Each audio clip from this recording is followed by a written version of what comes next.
Everybody ready?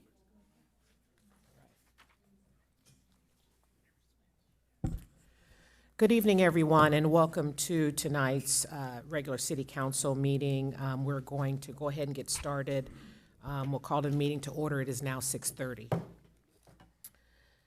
So we'll now stand for the flag salute. We'll ask Councilmember Gama to lead us. Absolutely. If you could please, right hand over heart, repeat after me. I pledge allegiance to the flag of the United States of America and to the republic for which it stands, one nation, under God, indivisible, with liberty and justice for all. Thank you. Madam Clerk, please take roll. Councilmember Gama. Here. Councilmember Hernandez. Here. Councilmember Perez. Here. Mayor Pro Tem Lopez. Here. And Mayor McQueen-Lejeune. Here. And we are now going to hear the inspiration from our Mayor Pro Tem. Thank you. So this inspiration, I've been on council now for close to 11 months. And so to me, I thought it would be fitting to talk about the council. And so I'm going to go ahead. Hopefully it'll come together here. Yeah, I've been truly inspired by the work of our city council. Port Hueneme may just be 4.5 square miles, but within this small area lies a diverse community filled with unique perspectives. Our city council is made up of many individuals from the corners of our cities. Some live near the shores, others near Bubbling Springs, others near the port, others near Boker Park, Patterson, or Marina Village. What makes our council effective and our decision-making stronger, in my opinion, is precisely these differences. Each of us brings a unique viewpoint shaped by where we live, how we move through our community, and how we spend our time around the city. Whether we call home a single-family residence, Hueneme Bay, a condo governed by an HOA, or an apartment, these diverse experiences deepen our understanding of the challenges and opportunities before us. Our differences foster rich, meaningful debate because the issues we discuss affect our residents in many ways. Through respectful dialogue and through disagreements, we challenge one another to think more broadly, weigh our options carefully, and ultimately make better decisions that serve the greater good, while ensuring we govern with integrity, purpose, and within the law. We come from different backgrounds, different walks of life, and yes, different genders, yet despite all these differences, I'm continually reminded that we are more similar than we are different. We all want what's best for our residents and our city. Together, on this dais, we share a common commitment, strengthened by our diverse perspectives to shape a brighter, more united future for Port Hueneme. Thank you. Thank you. That's good. Thank you. Now we're going to hear public comments not pertaining to the items on the agenda. Comments will be limited to 3 minutes. Madam Clerk, do we have any public comments? Yes, Madam Mayor. First, I just wanted to note that written public comments have been received and they've been provided to council prior to this meeting. In addition, the comments have been posted to the city's website and have been placed in the agenda packet binder that's just outside the council chamber for the public review. Thank you. First public comment will be from Luis Mendez.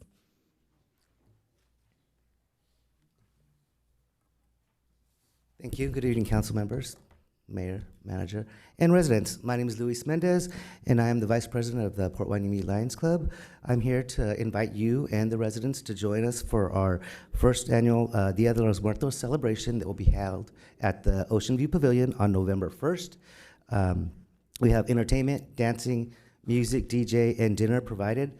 There will be silent auction fundraisers for the event to help us support our causes and raising money to give back to the community, whether it's for schools, hungry, homeless, supporting other school district members or students, and other service projects that we actually focus on throughout our community. So please join us if you can, November 1st, 6 to 10 p.m. at Ocean View Pavilion. Thank you. Thank you. Okay. Anne?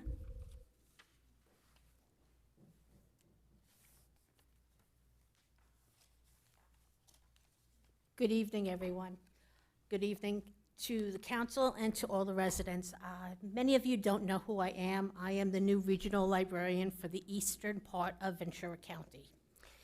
And Ventura County and Prudhoe Library is putting on a very large program about cybersecurity on October 4th. And we will have FBI and about 5 different agencies coming in, and it will be geared to the public, multi-level, for ages, and then also we're offering it a special meeting where the FBI is going to talk to public safety professionals. So we'd like to invite everybody to come. It should be very interesting. You get to see the library too, all fixed up nice and clean and shiny. And council, I did give you a pack. If there's anything you want to have that you want to hand out to any other organization, that's fine. I can send you the original PDF too, And for the record, I thought I heard October 4th, 14th. 14th. Yes. Great, thank you, thank you, Thank you so much, and I hope to see you there. thank you. Okay, and Zach Believa?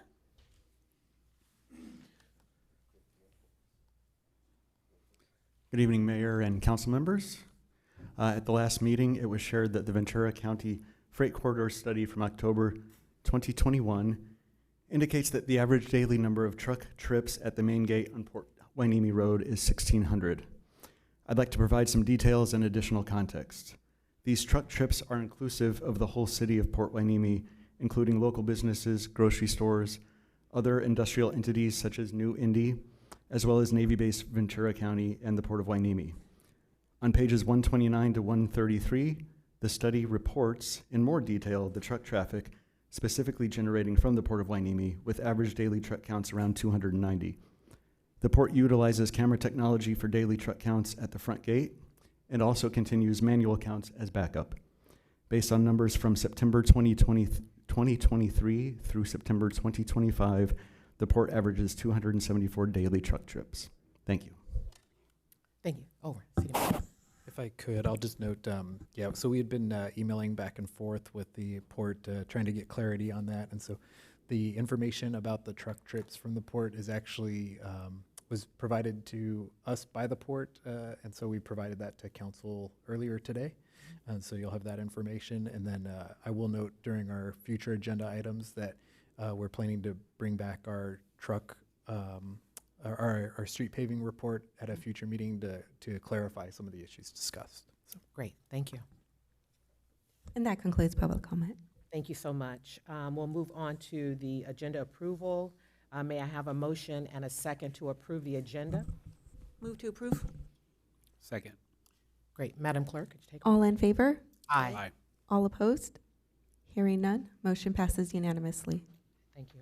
Do we have any members of the council that have a conflict of interest to disclose for any item on the agenda?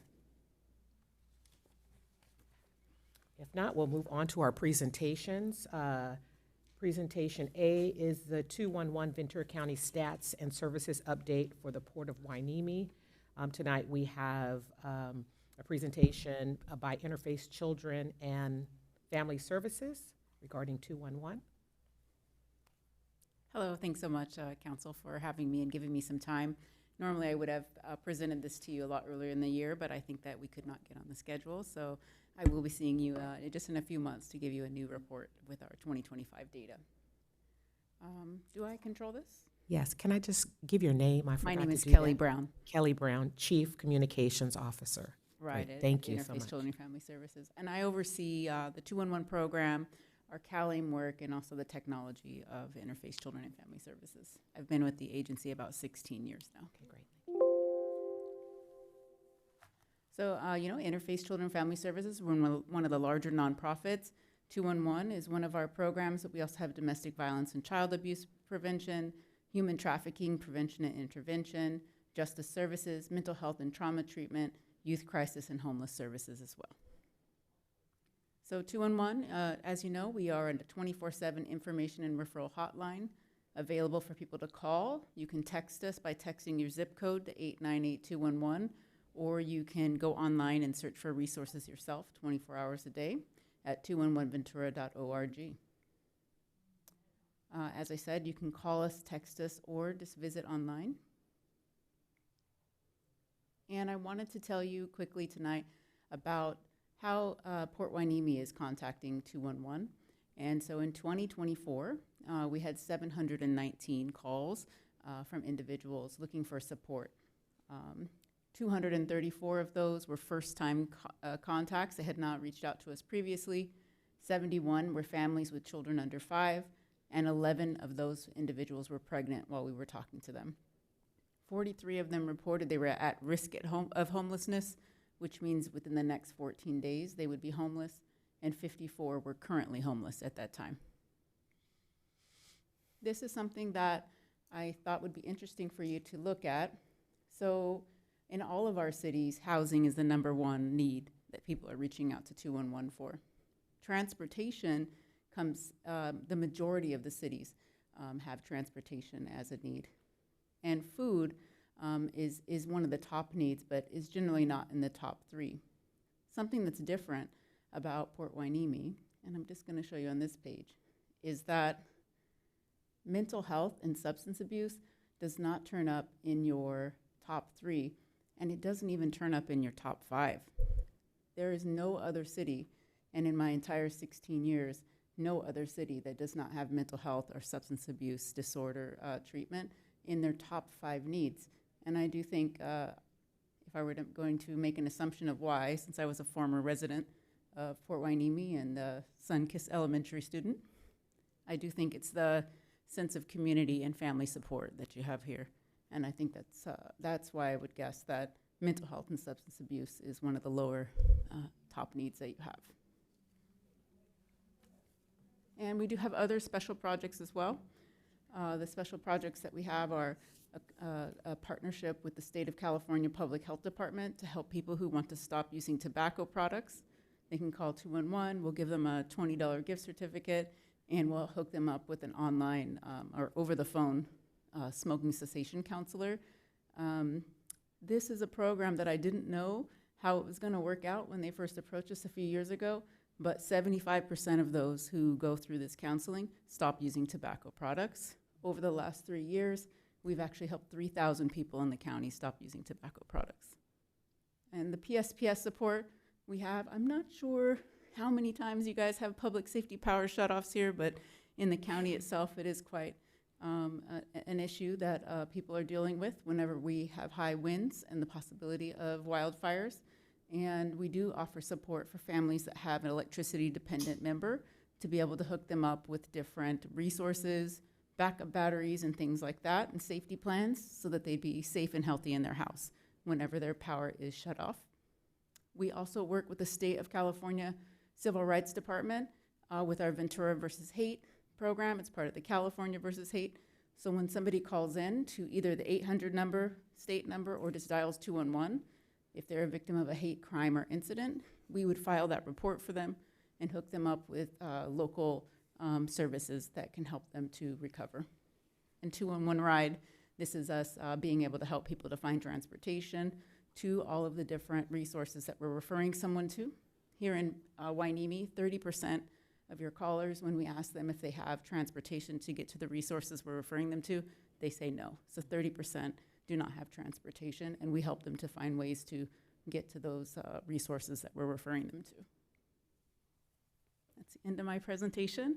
If you have any questions, please reach out away from here, or I can answer some now as well. Great. Any questions? Anyone? Okay.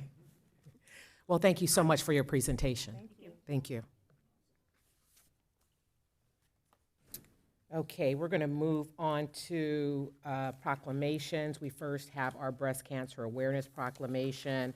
I'd like to welcome Chief Federico and the committee members to come up front from the American Cancer Society Relay for Life of West Ventura County, Lisa Morris and Brianna Silva. And while they're on their way, we're going to go ahead and read the proclamation. Thank you, Mayor. I'm honored to read this proclamation. I was sharing earlier that my two aunts suffered from breast cancer. My mom suffered from breast cancer. My younger sister also breast cancer. So this is a very important issue close to my heart. So this is for October 2025, whereas breast cancer is one of the most common cancers among women in the United States and around the world, affecting millions of individuals and families each year. And whereas while considerable progress has been made in the fight against breast cancer, it remains a leading cause of cancer-related deaths among women in our country.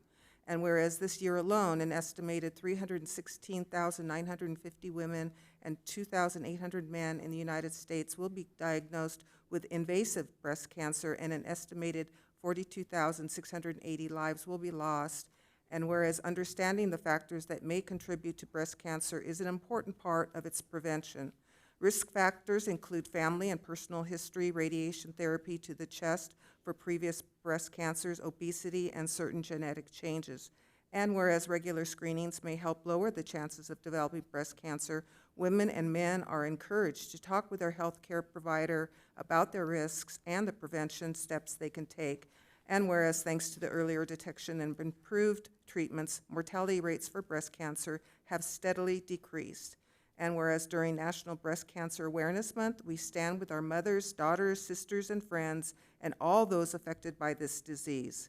We recognize the caregivers, advocates, researchers, and healthcare professionals whose dedication offers hope and healing. And whereas by educating ourselves and supporting innovative research, we can improve the quality of life for those impacted by breast cancer and move closer to a future free of this disease. And whereas the Port Hueneme Police Department is committed to raising awareness and supporting all those affected by breast cancer, now therefore be it proclaimed that the City Council of the City of Port Hueneme hereby recognizes October 2025 as Breast Cancer Awareness Month in the City of Port Hueneme and encourages the community to raise awareness and support the ongoing fight against breast cancer. All right. Well, thank you, Mayor and City Council. We greatly appreciate this. We just celebrated our 40th year of Relay for Life for West Ventura County. We've actually been participating in it for 31 years, and we raised $38,000 last month during our relay. So we thank you. I know there's some participants in this room that were here walking with us. And my mom is actually dealing with breast cancer right now. So I've been on both sides. I've been a cancer survivor twice, as well as my co-chair, Brianna, has as well. So we know both sides of the table, and hopefully one day we don't have to hear those words, you have cancer. So thank you very much. Thank you so much. And I do see Officer Tubbs back there already wearing, early in the month, his pink patches for breast. Okay, great. So we're going to come down. You're going to.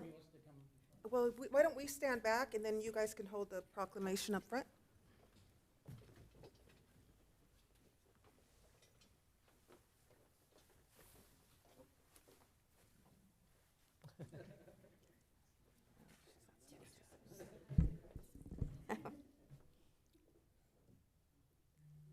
One, two, three.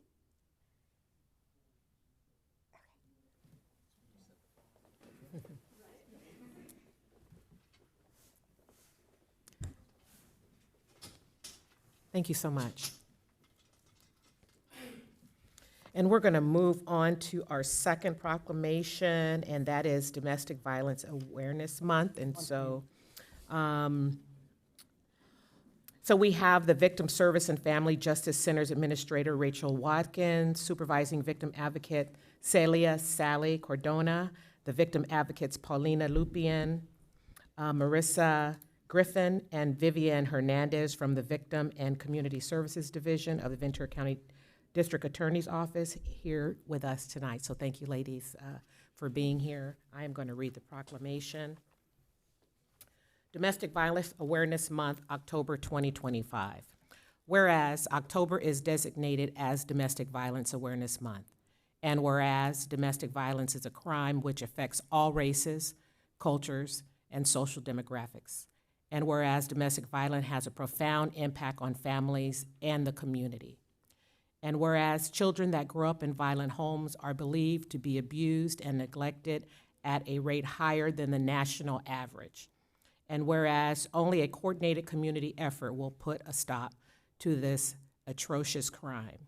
And whereas Domestic Violence Awareness Month provides an excellent opportunity for residents to learn more about preventing domestic violence and show support for the numerous organizations and individuals who provide critical advocacy services and assistance to victims.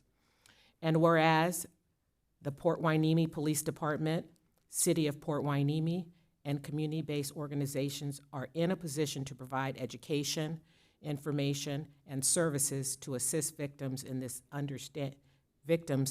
understanding that they have the right to be safe, feel safe, and live free from violence at home and in the workplace. And whereas we all must continue to help and advocate for victims, and the criminal justice system and law enforcement must continue to hold offenders accountable. And whereas we will continue our efforts to end the violence in our homes, schools, and communities. Now therefore be it proclaimed that the City Council of the City of Port Hueneme hereby recognizes October 2025 as Domestic Violence Awareness Month in the City of Port Hueneme and encourages community to participate in programs and outreach efforts aimed towards educating and supporting those who are victims of domestic violence, proclaimed the 6th day of October 2025. Over to you, Chief. I'd love to say a few words. Thank you all. Good evening, Mayor and members of the City Council. As you know, we're here today on behalf of the District Attorney's Office and the Family Justice Center, and we'd like to express our really deep gratitude to the City of Port Hueneme and all of you for issuing this proclamation and recognizing October as Domestic Violence Awareness Month. We'd also like to give a big thanks to Chief Federico and the Port Hueneme Police Department for all that they do, our incredible victim services team, which you have some of us here tonight with you, and all of those agencies that work tirelessly to combat and to provide support and safety to survivors of domestic violence in this city and throughout the county. This year's national theme is With Survivors Always, and it serves as a reminder for all of us to stand in solidarity with all of those affected by domestic violence, to support survivors by believing in them, to not cast judgment upon them, and to be their voice until they can find their own. One of the easiest ways to raise awareness is to share information on where and how to access local resources. And at the Family Justice Center, otherwise known as the FJC, survivors of domestic violence are met by victim advocates who provide supportive services and warm handoffs to a variety of partner agencies on and off site, including Ventura County Legal Aid, the Department of Child Support Services, the Human Services Agency, Interface Children Family Services, and the Coalition for Family Harmony, to name a few. Survivors can receive assistance in obtaining domestic violence restraining orders, assistance with crime compensation applications to the state, therapy options, safe housing, civil legal assistance, and much more. The center and all services, the center's open 8 to 5 Monday through Friday, and all services are free, confidential, and available regardless of immigration status. The color purple has been long associated with Domestic Violence Awareness Month and symbolizes the courage it takes to break free of abuse and hope and peace that can be found moving forward. We've brought you all purple ribbon lapel pins and hope that you find them up there on your desk, and that we hope that you'll join us in wearing them throughout the month of October. We also have FJC pocket cards for you as well, which highlight key services and include contact information. If you haven't yet had the time to come out to the Family Justice Center, we welcome all of you to come out for a tour at your convenience, and please don't hesitate to reach out. Thank you again for allowing us to join you in recognizing October as Domestic Violence Awareness Month. Thank you. For anybody who hasn't visited the Family Justice Center, it's a pretty incredible location, and the services they provide with this team, the DAs and DA Nazarenko, is very impressive, and a leader in our county, a leader for other counties.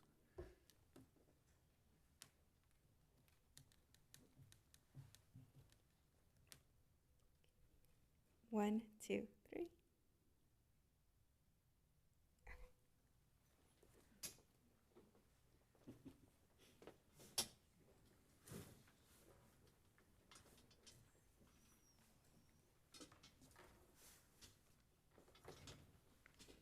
Mayor, may I make a comment?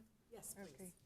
I just want to thank the staff from the Family Justice Center and the DA's office for being here tonight, taking your time to come out and recognize the importance of what you do. And I believe it's hard work, and I know that it's one of the most, for our police officers, it's one of the most dangerous types of incidents to respond to, or domestic violence incidents. I'm so proud of the work that you do and the work that has been done under the leadership of DA Eric Nasarenko. I was part of the team that represented the city of Port Hueneme when we were first surveying the building site in Oxnard.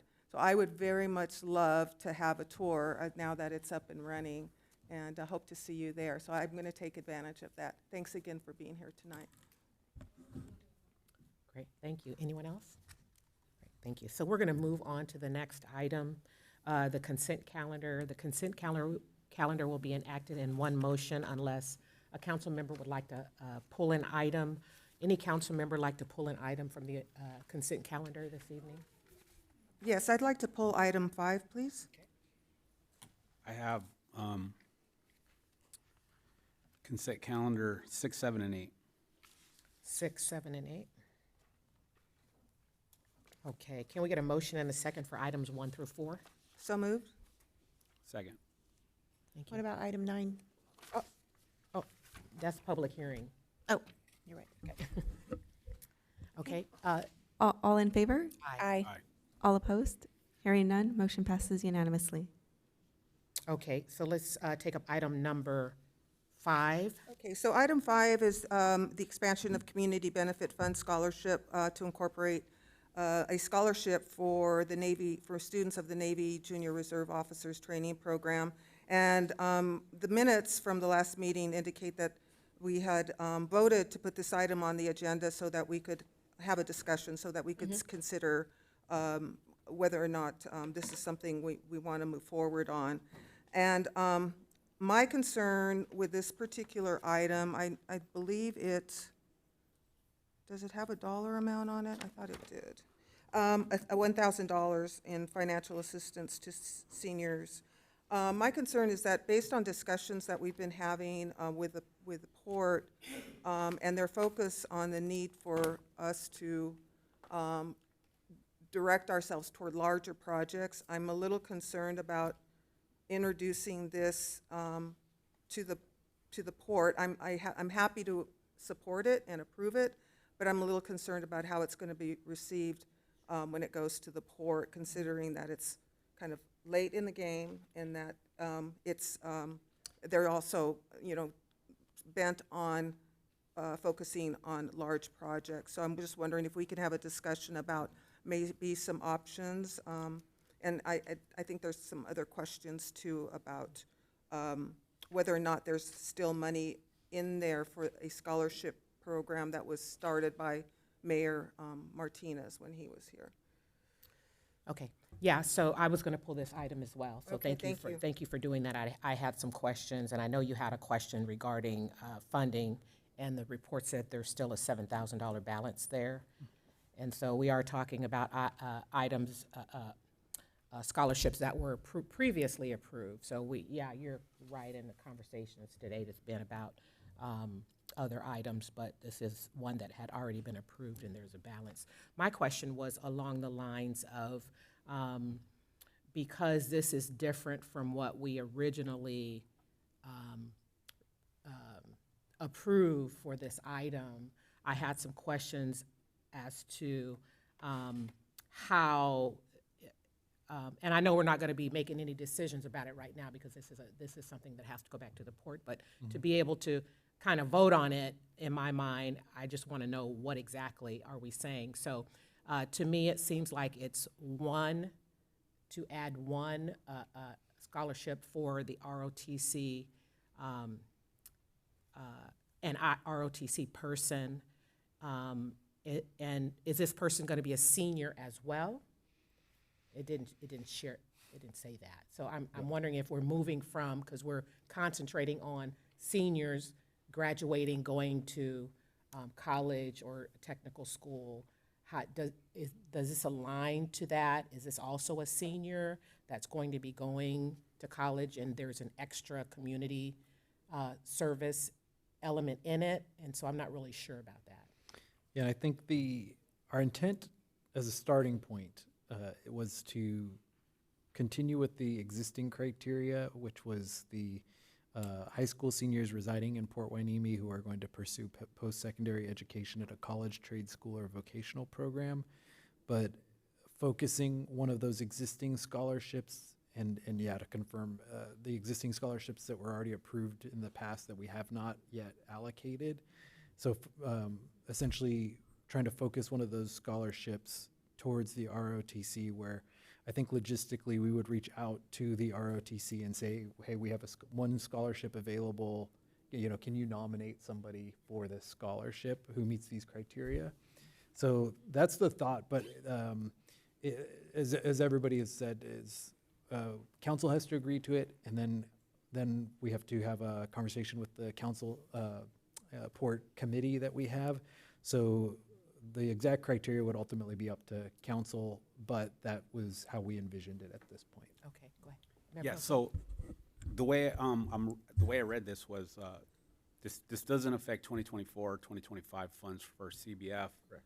Which it sounds like moving forward, the port is going on a different direction with our joint committee, and that's fine. So we're talking about 2023, 2022 money that there's still dollars in there. So I attended the graduation ceremony for the Navy Junior ROTC program at the Hueneme High School, and it would be beneficial for us to, since we had issues donating, we can talk to that program and say who would be the Hueneme student who showed the most community service, military bearing throughout the school year that we can actually, and who's going to continue on to college, who we can. That's how I envision this going forward. But again, this has to go through the council, Right. and for us to present to the committee. Yeah. I have a question. Yes, go right ahead. Did you have Councilmember some? Hernandez. Go ahead. Oh, I didn't see anybody, I'm sorry. Let's go ahead and start from the end. Councilmember. Okay, Councilmember Gama. I'm trying to understand how the port would unilaterally decide to go in a big direction. Wouldn't that have to be on an agenda, voted on, and then come back to our council? So I'm a little confused on that. But in terms of the junior ROTC program, it's a great program, and I have the luxury and the privilege to work with them every year, and they are I want to say this, they're almost 100% minority students, and I know that sometimes some of the students have trouble affording because they have to buy things to be a participant, and so I think it's a wonderful thing for us to be able to do if we could support one or two with those expenses, and the kids, I know because you attended the graduation, but being around these kids, they really put a lot into it, a lot of effort into it, and I think it's a really great program to support, and I hope that we can support the junior ROTC program through a scholarship. Did you have anything? Okay, go ahead. Yeah, Councilmember Hernandez. So we're not asking for any additional funding. This is existing funding that's already been allocated for scholarships. The money that's already been allocated for scholarships, does it specify who or what entity these scholarships are for? The criteria for the money already allocated was high school seniors residing in Port Hueneme pursuing post-secondary education at a college, trade school, or vocational program. So that's very broad. Mhm. Okay. So why do we have to go back through the council? Well, okay, we would like the opportunity to provide input, but why do we have to go back to the port if this is already in the budget and the categories are so broad that we could easily direct one of the scholarships to the ROTC program. I don't understand why we would have to go Yeah. back to the port. Where does it say that we would have to go back to the port? It doesn't say anywhere, that we have to go back to the port really for anything on the community benefit fund, but we had talked about the criteria and had agreed on the criteria with the port as part of that whole scholarship program. And so if we are going to be taking those and modifying them, I think it would be a good practice to go back to the port. Yeah. Well,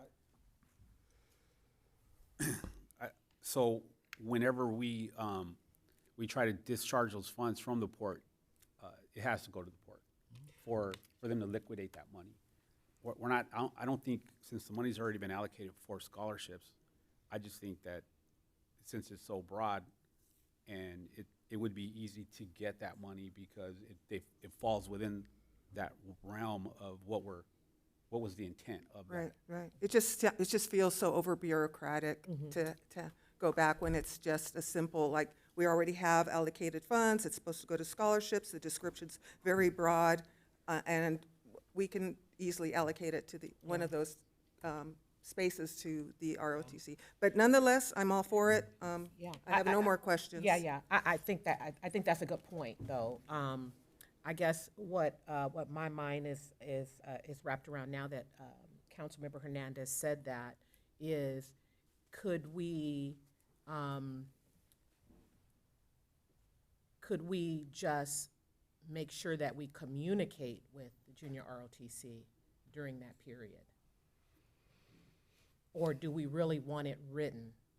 We could do That we- either. I guess the question to council is which of those two do you want? Do you want to have a scholarship specifically earmarked for the ROTC program, or or it could just be asking staff or directing staff to notify ROTC whenever those scholarships become available? So we could do either of those, but it's just a question for what council desires. Can we ask Mayor Pro Tem, because I think it was his idea in the first place? So what's Yeah, so 2026, we have time. So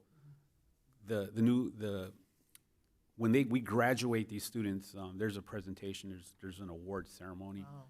So we have time to get this communicated to the port, and we in turn can give guidance to JROTC and say, hey, for us to present, these are the guidelines that we would want this student to adhere to. And I think I hear what you're saying, that there's a additional element is the community service for the city of Port Hueneme. Could be whatever we decide to. But what I'm saying is that's what's written in there now. So is Yes. that the element that is specific to the junior ROTC? Well, Because that's not one that's currently, Yeah, so initially my thought process was to an outstanding student who displays community service for the city of Port Hueneme and, exemplifies military professionalism. So if those three criteria are met, and it's going to be the officer who's going to let us know who that person is, who's identified. And we could do multiple. If we want to do two, we could. But then still have the money set aside for the other scholarships that we've already have. yeah, Councilmember Gama? So I think what I hear you saying, which I agree with, is that if we were to approach junior ROTC and say, hey, we're going to give you $1,000, and how would you like to award it? Maybe they would set up a competition, if you will, for the person that does the most community service in the city of Port Hueneme or something like that. Myself, doesn't really matter to me how it's awarded, whether they break $1,000 into $500, $200 gifts. But long as it's clear that the Port of Hueneme and the city of Port Hueneme are supporting these kids, because it takes a lot of courage to join junior ROTC at Hueneme High School, and the kids that do it, it's a financial burden to their families, and supporting them as they support us I think it's just great. So I'm agreeing with Councilmember Hernandez along the lines that the way we initially described the scholarship program, it's left open, and I think ROTC is encompassed in the current description. So redefining it, I think, is unnecessary, and I like Mr. Vega's suggestion of just including the ROTC programs into when we send out information to the schools, instead of having to go back to the drawing board and redefining it and getting approval again, since we're already there. Yeah. If Any I other could just go make right ahead. another comment, it's my understanding that the reason that there's leftover money is because we didn't get a strong response Correct. to the scholarships, and maybe expanding it to include the ROTC in the list of schools or list of programs that we advocate or we send this out to. I think we would only be a got draw. two. I think we only had two students who answered for the entire thing. So I think they wanted to hold it over to try to get more students involved. Okay, can I ask, the city manager, can I ask you a question? Sure. So, because of the elements that the Mayor Pro Tem called out about the community service, that's not currently written, and I know it's broad, but it's not currently written. Will we have any issue with calling out specific things for this one award and not for the others? Yeah, I was trying to think of logistically how we would do these, and I think, and the reason why we suggested the initial approach we suggested was thinking that we would have created essentially like an application specifically focused on this, with questions like what community service have you performed, and so otherwise, if we weren't going to do that, I think we created an application process last year, if I remember right, that's just general. And so we could give those to the ROTC and ask them to fill those out, but it wouldn't be as, it wouldn't be a separate standalone process for them. It would just be Right. part of the overall process. Yeah, yeah. So does anyone have a motion as to what how they believe we should move forward? And let's entertain.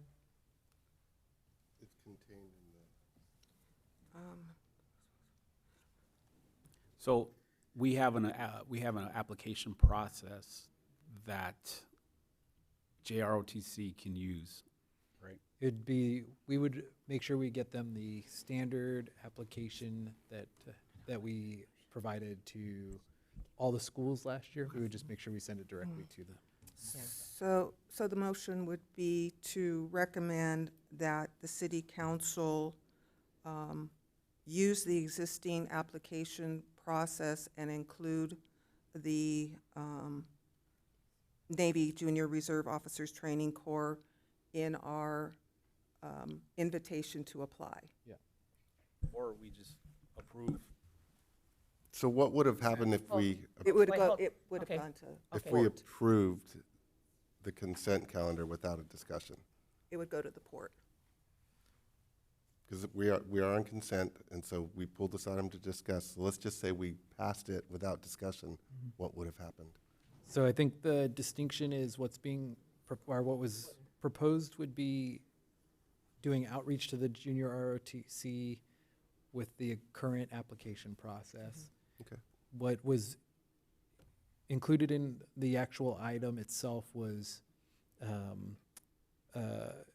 directing the two council members to go to the joint committee and propose creating a specific opportunity for a junior ROTC student. So there's a slight difference there. And an extra step. Yeah, Do we need So- a separate motion then? okay. I just So made it. so She she just has did a a motion. motion on the floor. So I'll second Councilmember Hernandez's motion. Okay.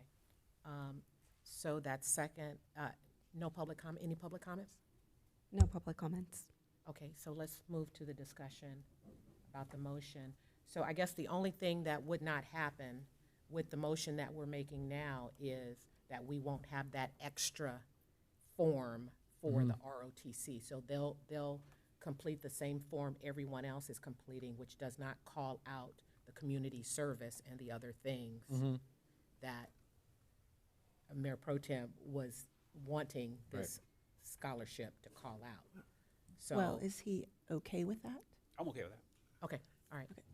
And I would add that the motion should include that we advise that the two representatives of the Port City Committee meeting advise the port of this addition, this change in how we distribute the funds. Okay, so that's a different.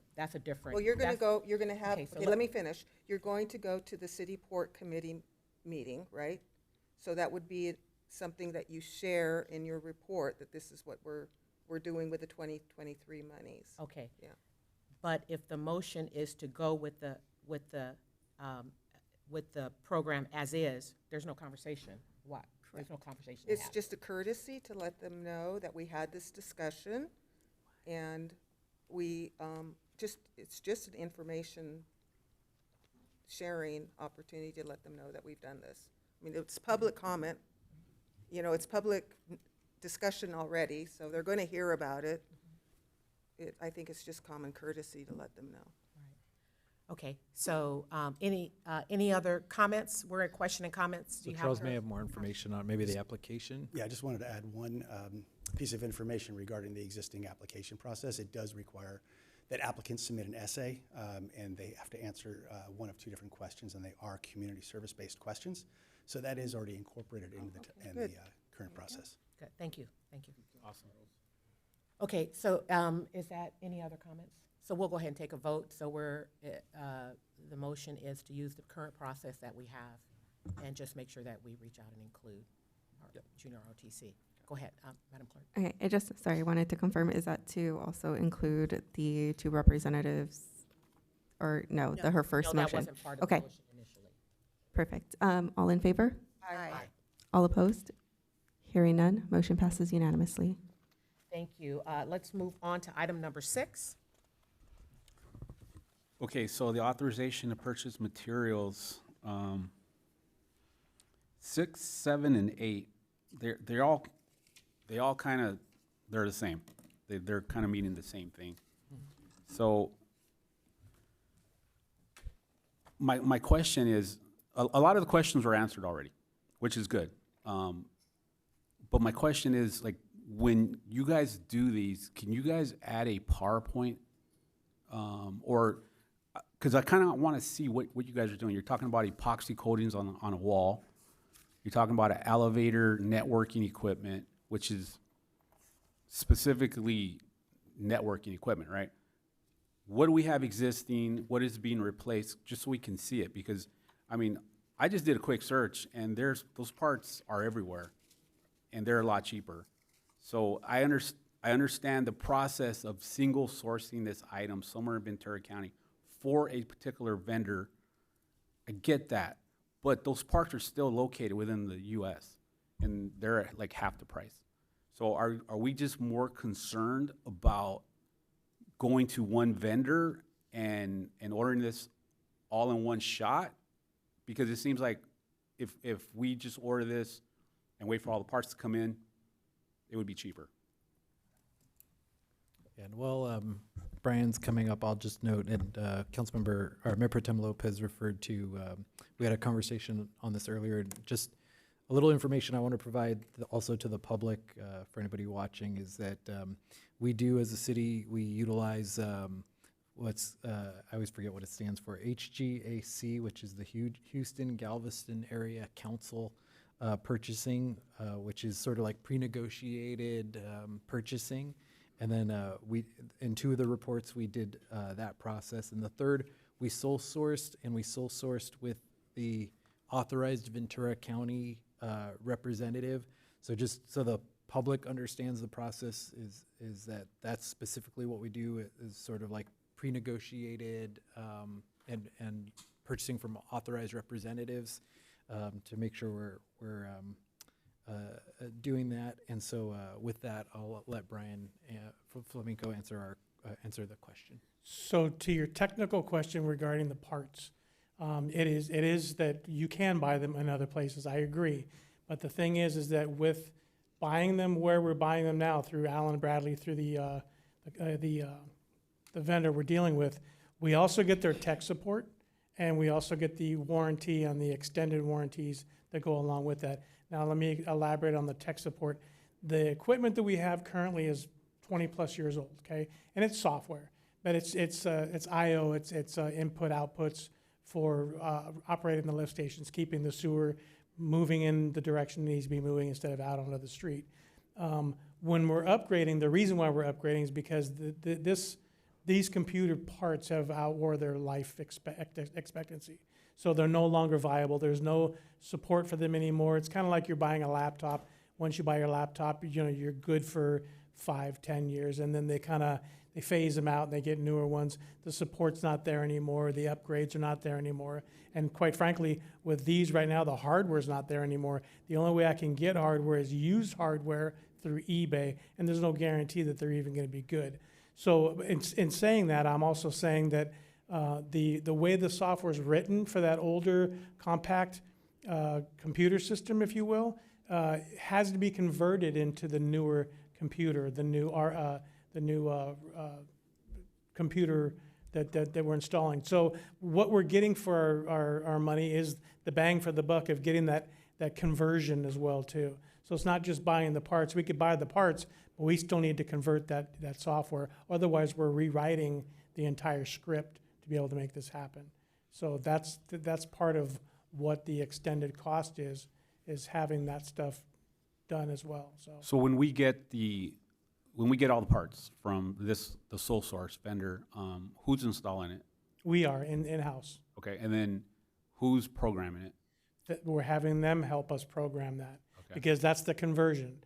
That's taking the program that's existing currently, saying at this level, we want this pump to turn on. If it doesn't turn on and it gets to this level, the second pump turns on. If that doesn't do what it's supposed to do, alarms go off to the police department, which then it calls us out to say, hey, look, you have a problem, let's keep it in the pipe. Let's make sure we can correct it. And there's other facets of the lift stations that occur because they're all automated, right? So as they're working, the computers are firing signals. Now, the other thing I want to say too is that we're not replacing the entire system.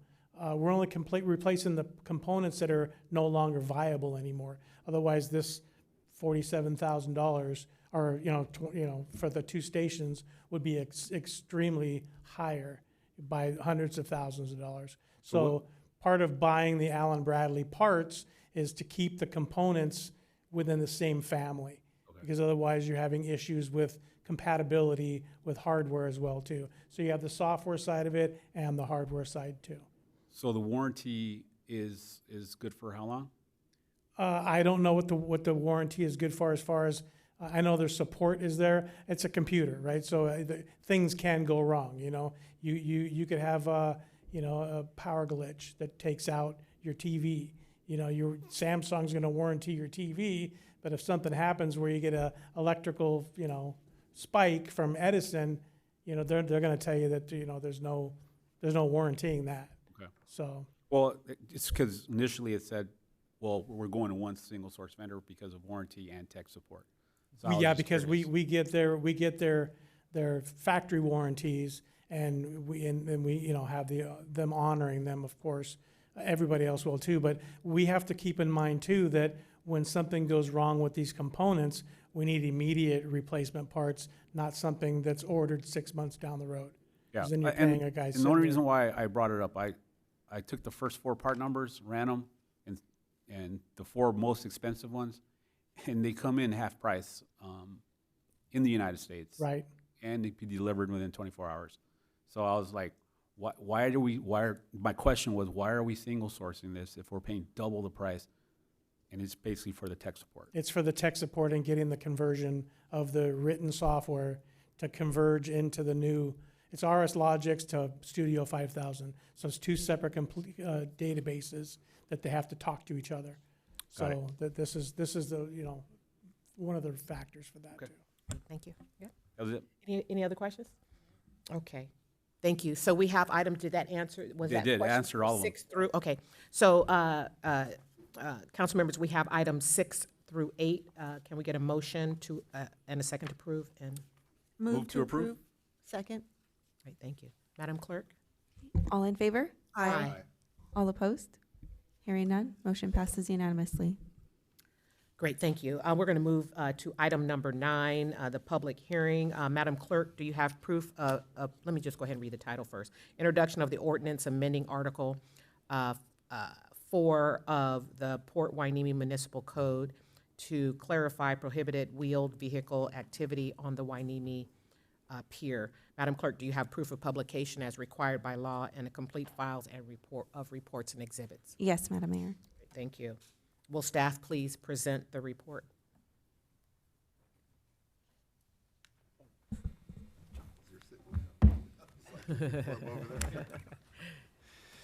Good evening, Mayor, council members, members of the public, city staff.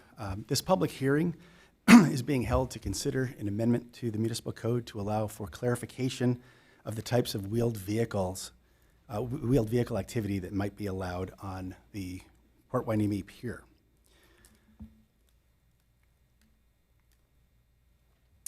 On May 5th, the council discussed public safety mitigation strategies related to electric bikes on the pier. There was consensus among the council that additional signage stating that motorized bikes are prohibited on the pier be installed. Additionally, the council noted that the term wheeled vehicle was overly broad and directed staff to amend the code to clarify what types of wheeled vehicle activity would be prohibited on the pier. So signage was installed subsequent to that direction. The sign at the bottom left the language was specifically noted in the staff report on May 5th, and it was installed at the kiosk immediately adjacent to the entrance to the pier, as noted in the yellow triangle in the map on the upper left.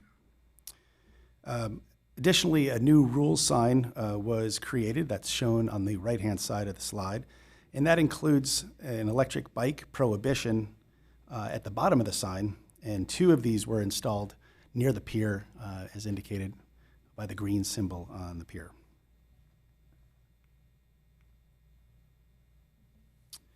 As discussed during the May 5th meeting, prohibiting all wheeled vehicles from the pier would restrict the use of various commonly used items such as strollers, coolers, and non-motorized bikes. The proposed code amendment would clarify that while motorized vehicles are prohibited on the pier, those other commonly used items, strollers, coolers, non-motorized bikes, would not be prohibited and would be allowed.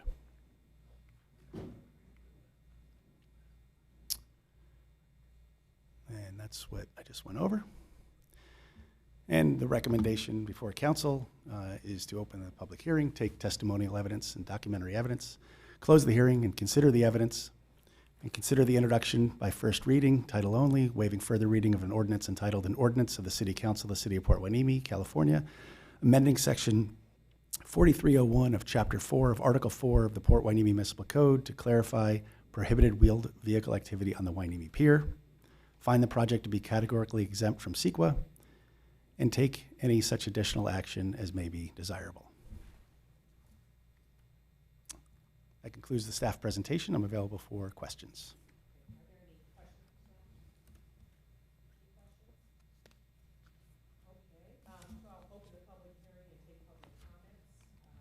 Here, microphone. My apologies. So the public hearing is now open for public input. The time is now 7:29. Are there any public comments regarding this item? We have one public comment from Mr. Greg Ross.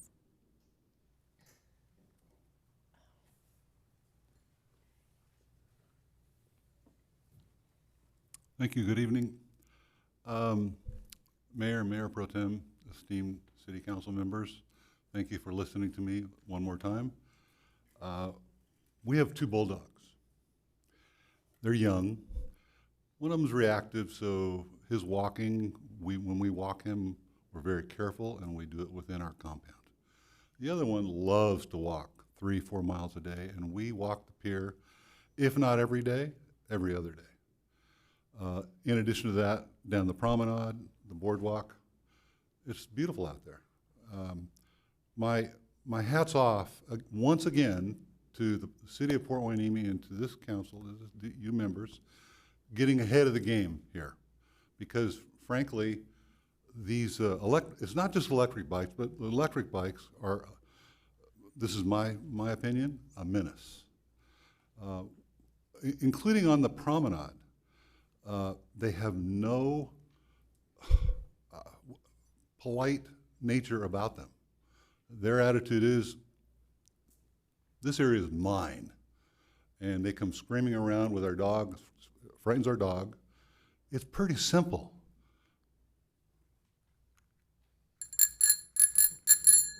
Hello? Okay? So, getting ahead of this game is really good. Somebody's going to get really hurt. And frankly, you're being proactive here, and I really appreciate that. Rather than being reactive after somebody gets hurt. So the pier, maybe you just say, baby strollers are fine. But everything else, no. Golf carts, whatever it happens to be, even regular pedal bikes.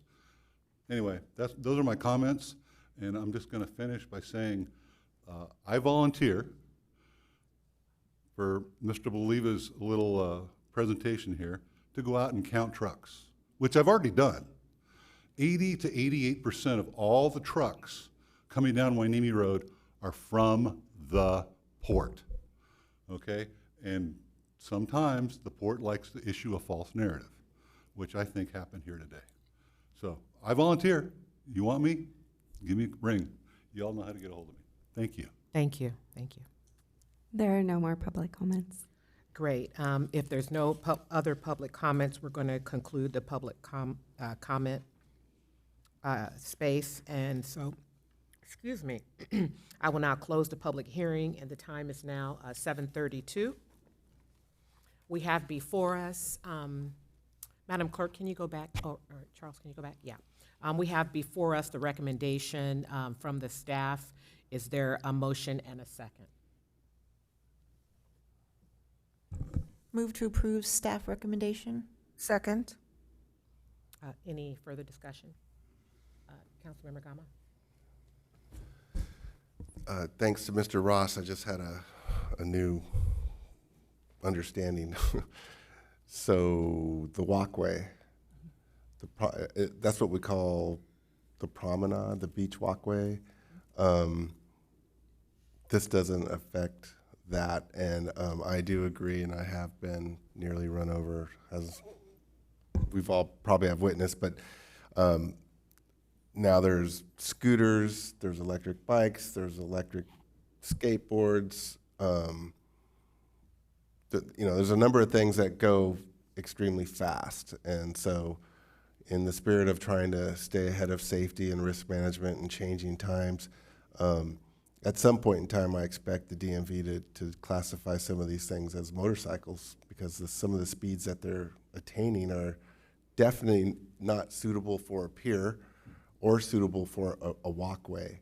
So tonight, I understand that we're only focusing on the pier, but I think at some point in the future, we're really, and all cities in the county for that matter, and the state, we're gonna have to really think about, there's some kids that come in Miranda Park, I live in the cul-de-sac, and they wear crash helmets, good for them, and they're catching air over the hills around Miranda Park, and they're tearing up the grass, and these things are literally like motorcycles. So I hope that we could be proactive, have discussions before the inevitable happens, but it's just a matter of time, and then we see them on the streets as well. So I think this is really good for the pier. However, public safety on the walkways is something that we're going to have to discuss at some point in the future.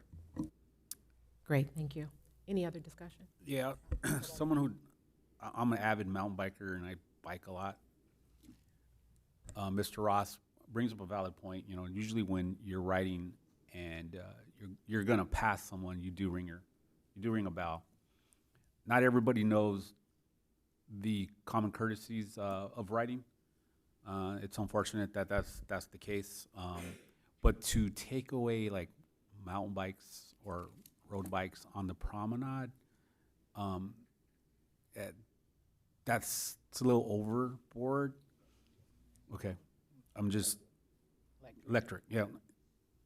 So I mean, electric bikes can be ridden safely at a low speed, because a lot of electric e-bikes are pedal assist for older people as well. Okay. So. Thank you. I just assist- want to stick to that we're talking about the pier right now, so let's not Well, go too far off with the promenade. Got it. Okay, great. Thank you. Thank you. Okay, so we have our motion, our second discussion. Madam Clerk, please take a vote. Okay. Councilmember Gama, Yes. Councilmember Hernandez. Yes. Councilmember Perez. Yes. Mayor Pro Tem Lopez. Yes. And Mayor McQueen LaShawn. Yes. Motion passes unanimously. Great, thank you. And thank you, Mr. Peretz. We're going to move to item number 10, overview of homeless liaison officer position and services. Will the staff please present the report? Yes, and our Community Resources Officer, Zach Frum, and our Chief Federico will be giving the presentation on the Homeless Liaison Officer position and services offered by the position. Hello, everyone. Good evening. This is a quick livability update for my current position. We're going to cover a few topics today, just statistics, projects, laws, and working with the DA's office, arrest, and future, and any questions you guys may have. So my position formerly was the HLO position, is now morphed into the CRO position. The homeless liaison is one facet of my duties. And the main duties that I do have is the cannabis enforcement, education, and liaison, which is partially funded by the state. So I have to devote 50% of my time to be able to fulfill the grant. The homeless liaison, school liaison, and limited role as an SRO, school resource officer, and community affairs, working with our beat coordinators. And there's a lot of things that fall under that umbrella as well. The HLO position liaisons with people experiencing homelessness, connects them to services, ensures compliance with relevant laws, coordinates with related agencies, and provides training and awareness that is relevant to homeless concerns. So this is for our encampment and transient related calls. I wanted to just show a map of like the red areas showing a hot spot, green not so much. Anywhere that you don't see any color, we don't get calls there at all. Majority of our calls are on the north end. That's why I threw that picture in on the right side. That's gonna be along Channel Islands Boulevard between Victoria and Ventura Road. So you see a general hotspot in the area around the Hardy Mall building, the corner of Wheelhouse and Channel Islands. That's where a lot of our issues were, as well as you can see a little bit north on Ventura Road, just above Channel Islands. You have that red area where like the USA Gas is and stuff like that. We'll get into those areas a little bit down the line in the presentation, but just wanted to show you guys some mapping for our calls. So statistics. Let me explain this graph to you.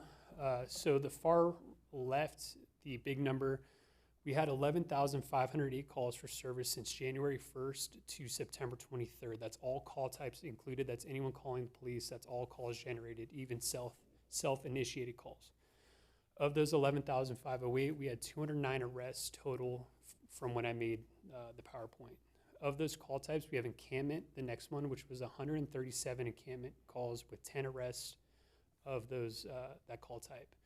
Transient was 218 calls and then 7 arrests from those 218. With total livability arrests, those two numbers combined for encampment and transient, we had 355 calls with 17 arrests. Those calls are also self-initiated. It's not just people calling. And so a lot of the times I will self-initiate a lot of calls if I see something. So that's just a quick overview for statistics for that.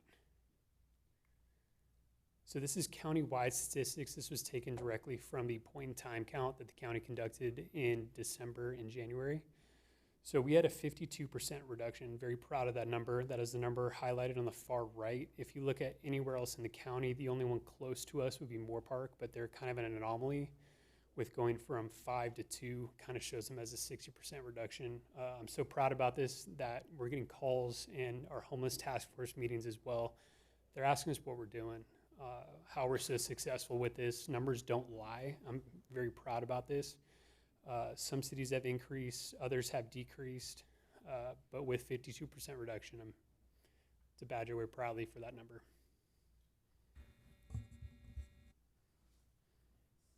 Just to highlight, that is the incredible work done by Zach, your patrol team, and going back to when Henry Montalongo was doing HLO work for you. And the work, he's going to talk a little bit about the work they do with the county services and other people that come into the city and work with us, but it's all coordinated through whoever has the CRO position. The HLO part is under them. But we are both getting calls. Everybody's getting calls on how do you do this. And if in the last 2 years since I've been here, we did a great outreach of compassion for our homeless community. They did some incredible work with getting people housed and to people's services, but there is a large contingent of your homeless population that is service resistant. And then it becomes an issue of, is it a livability issue? Is there criminal activity? And that's when we approach it with enforcement.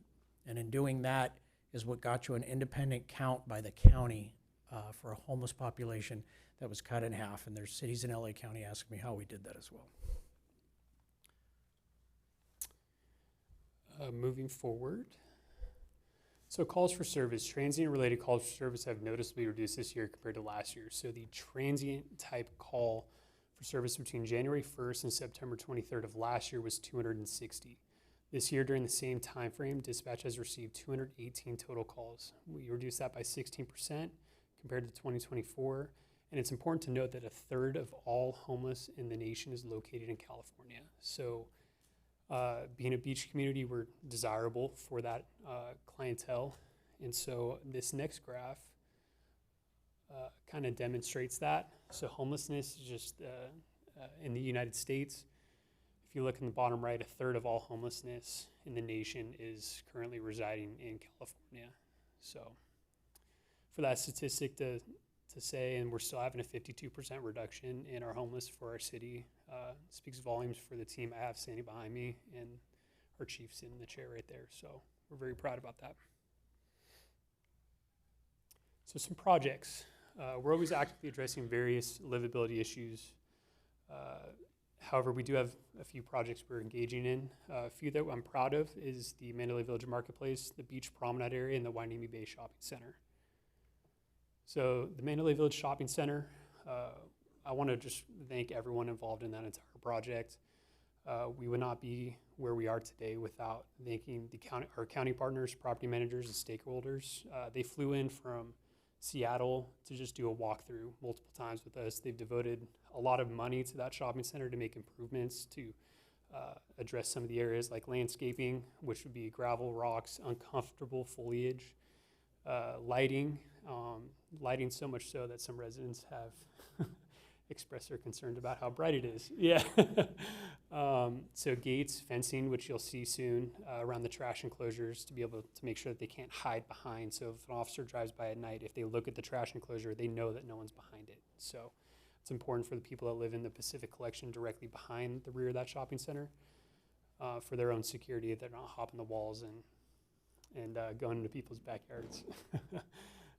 So security improvements as well. We sat down with their security manager, and Chief and I had a really good conversation with them, and they've really upped their game with just enforcing and advising before they even call us, because we need that trail to be able to enforce certain things. Beach and promenade, we've significantly improved the beach area, addressing various concerns. We've successfully relocated 2 unhoused individuals by connecting them with a family out of, that should say state, sorry. So on Monday, September 29th, the Police Department of Public Works filled a void in the rocks where local transients like to sleep. This has been a long and arduous process. However, we successfully eliminated encampments by the second set of flags.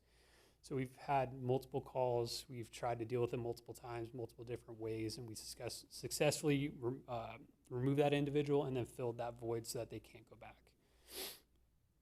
These are a few photos from that. So the top left photo is that little cave-like with that blue tarp where they like to essentially live in the rocks. That's why I call it a cave, because it looks like a cave. The photo on the right, you can actually see him inside of the rocks. And that's that team we have out there on the right is Backpack Medicine. So that's all of our partners at the county, public health, nurses from VCMC. We have housing resources, veterans resources. So there's a lot of, it's a full team. We do it once a month. They're awesome, awesome people. Same with the bottom left photo. That was just at the beach right there where the tables are.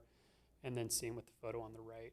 You can see the nurses there addressing various medical issues and stuff. So we have full support when we go out there. Hopefully this plays. So that's us filling the cave, if you will. And Public Works working their tail off right there. Full dumpster, yep. Yep.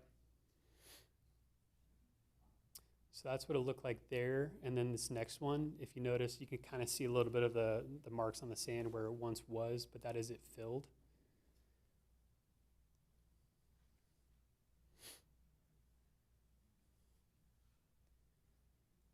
You would have never known that was there. Yep. Yeah. So just a little before and after and during, just for perspective. So the Wainimi Bay Shopping Center, again, this is kind of like my new baby, if you will. We've had amazing meetings recently with some people that are looking to move into the car wash and stuff. So we had some fencing, if you guys have noticed, around that car wash, because that's where a lot of people like to congregate overnight and establish an encampment. The Watershed Canal along Ventura and Channel Islands, I like to get down and dirty. I'll get down in there with our county partners, Public Works and stuff, and we will literally clear out tents and everything that could cause potential flooding issues, especially going into the winter months. There'll be some photos in there as well on the next slide. But another thing I'm proud of with that shopping center is that I call it the KFC bridge. It's that little walkway that bridges between the corner and KFC. It's been completely clear for a month and a half, 2 months now. Yeah, but that also goes in hand with their security, the security team working with property management. They've really upped their game in that shopping center, so I'm proud about that. Top left is the car wash. That is all gone now. The bottom left photo is actually, I call it the L. It goes under Ventura and Channel Islands, so I'm 6'3". That is probably 5'5", so I'm walking in there like this the entire time. This is back before drones existed for our department, so now we can just fly a drone in there and I don't have to get down in there and break my back. But yeah, they have full setups. That was with Public Works on the bottom right. We were in there cleaning up. And if you look inside that tunnel on the bottom right, there's actually a tent set up inside of there. So we had to go in there, take everything out. Obvious flooding issues if it were to rain a significant amount like it did years prior. So another thing I'm proud of with this position, I have to work hand in hand with our DA's office, especially with the Grants Pass decision.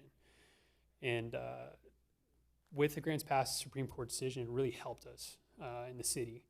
So we fine-tuned what penal code sections would apply to various livability issues. The important thing we want to remember is we want these cases to be filed. We can't just make arrests and they just go off into the ether and disappear and then nothing happens. So we want to have accountability if it gets to that point.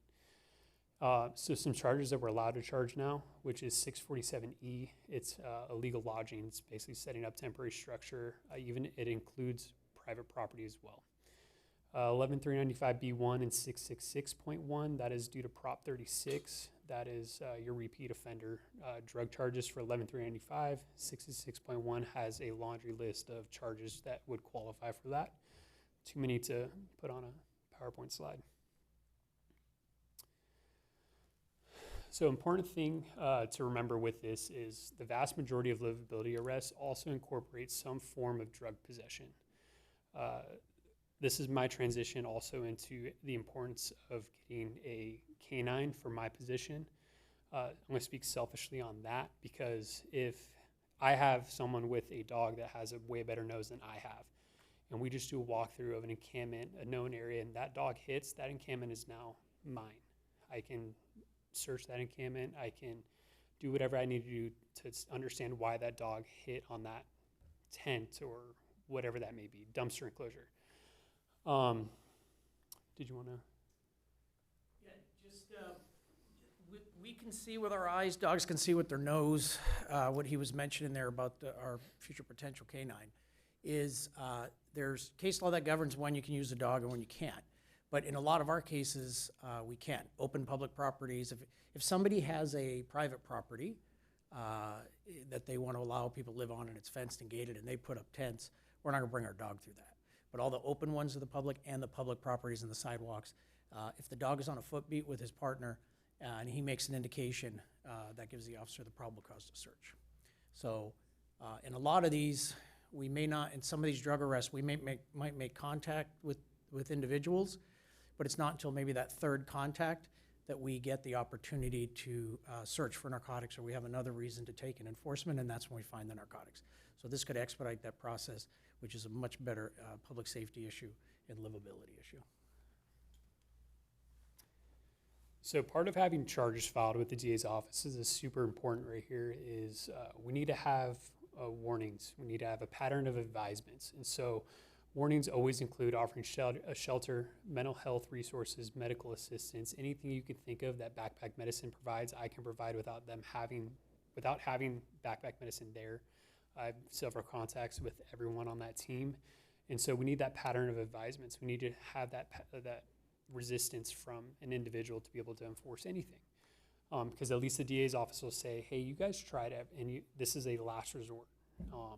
And so the current unhoused population is extremely resistant to wanting these resources, which is super unfortunate because there are a lot of great resources out there. This is important to show the DA's office. We've made multiple attempts at offering them resources before arrest. If an unhoused subject continues to establish an encampment after advisement and the elements of the crime are there, will affect an arrest to mitigate future livability issues. So arrest is always a last resort. It's not anything that I like to do. But sometimes it is necessary. So it should be noted the majority of our unhoused population is service resistant. So anyone, I don't want to say everyone, but the majority that you will see with that number, especially with the point in time count, the 21 that we do have left, they're extremely service resistant, which is, again, unfortunate because there's a lot of great resources. So we get a lot of emails, you get a lot of emails talking about ways that some people think how we should deal with the homelessness. So that's why you have a well-trained, educated police department, because every department head in the city is a risk manager for the city. And I need to make sure that we follow the rules when we do enforcement and that we are strategic and we follow case law. So in a lot of what's been done, you heard Zach previously mentioned, we need to make sure things get filed and we're not pushing envelopes and dealing with laws that are either antiquated or beyond a new scope of case law. I will go back to my Santa Monica days where there was quite a long period of time where Santa Monica was allowed to do enforcement on their homeless population, but a couple neighboring cities were not. They had injunctions by judges and they got their hands slapped because they didn't do their homework and they weren't strategic and they decided to hit their problem with a hammer. So it might have taken a little while to get some of these things done, but if you also heard, Zach worked with the DA's office to see exactly what they would file. And sometimes it's just bringing to light a law that's been there and ask them, we've meet all the elements and we do this background, like what do you want to see? How much documentation before I actually take the enforcement? That's what your officers are doing. So they're doing things right. And the results, as you've seen, might take a few months over time to do it, but the outcome is successful prosecution and solving a livability issue.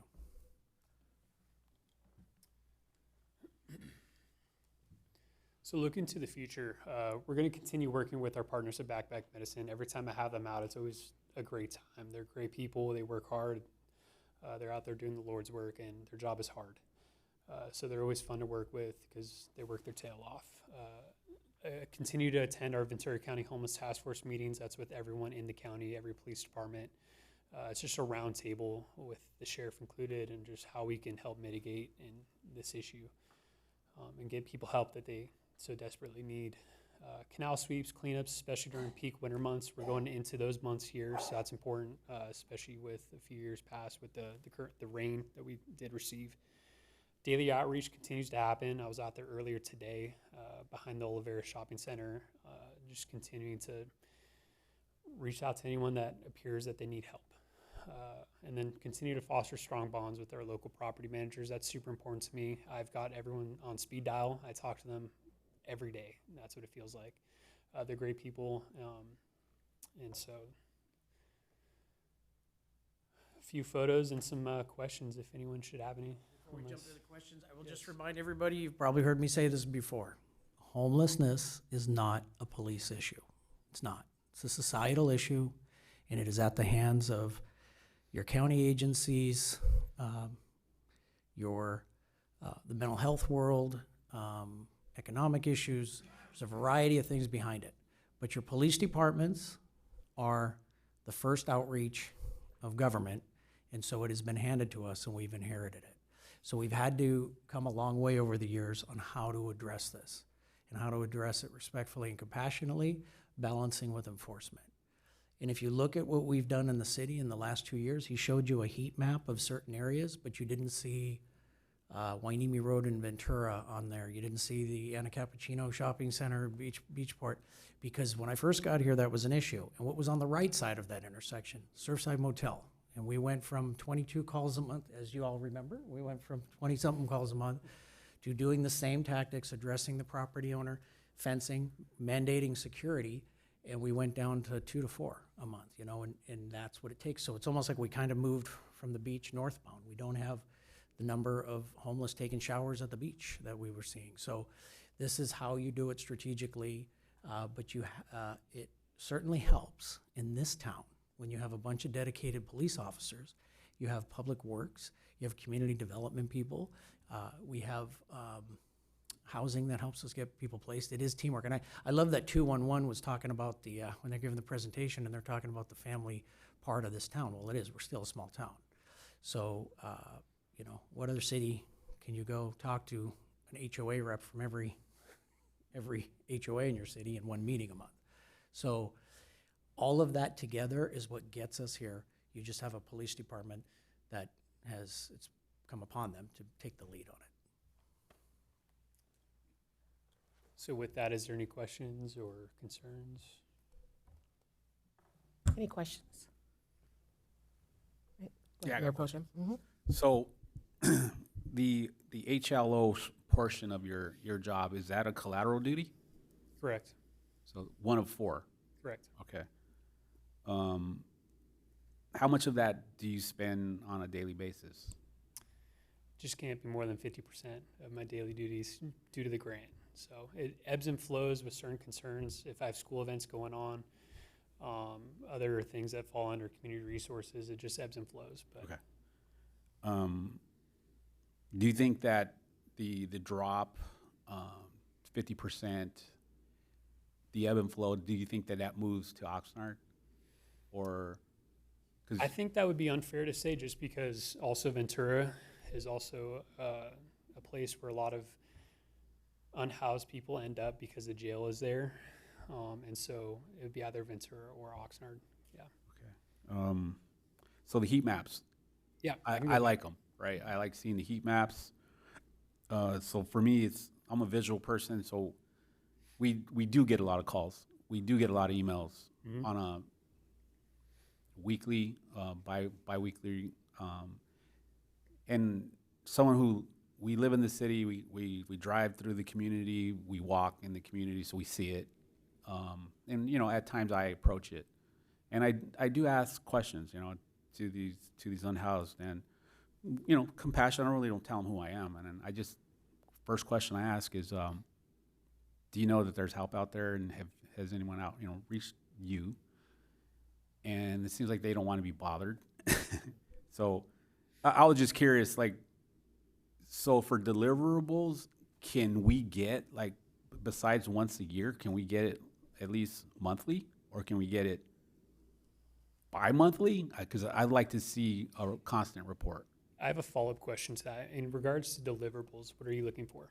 I'm looking for how many contacts you made, how many services were rendered, where the hotspot is, and any other issues that we're not seeing. On top of that, like, a lot of some of the issues we have is particular private property. When they have private property, you know, I know the police is limited on what we can do, but do we give them guardrails on how they can move forward? I do, yeah, and that's why it's working with the property managers is so important in regards to signage, trespassing signage, things like that. We have something called an agency authorization, which is signed by a property manager, which basically allows the police department to effect an arrest on behalf of the property manager. And we have that with all of our main property management, with all of our shopping centers, Olvera, Mandalay, Wainimi Bay, Port City Plaza. We have all of that in place, and they continue to send them to me monthly. And so that's why working with the property managers is just so important, because, and the DA's office as well, because the 647E charge was something that we were not previously allowed to file or even attempt to charge due to grants pass. Got some departments in a little bit of hot water because they were still doing it. We took a hands-off approach. We let the grants pass decision work its way out, and then just had a really good rapport with the DA's office, and every single 647E charge that I have charged has been filed. And so that's why it's super important. That also applies to private property. Doesn't matter if it's public, private, does not matter at all. Absolutely. I would ask council to consider something for a moment, if we're asking for more than this. We are talking about a population of a couple digits of people, although they stand out on the street. I would also remind us that we just presented to you an incredible success story for a city on the things that we are doing. But I would also remind you that was 137 encampment calls, but the encampment calls are the officers initiating, checking out on encampment mostly.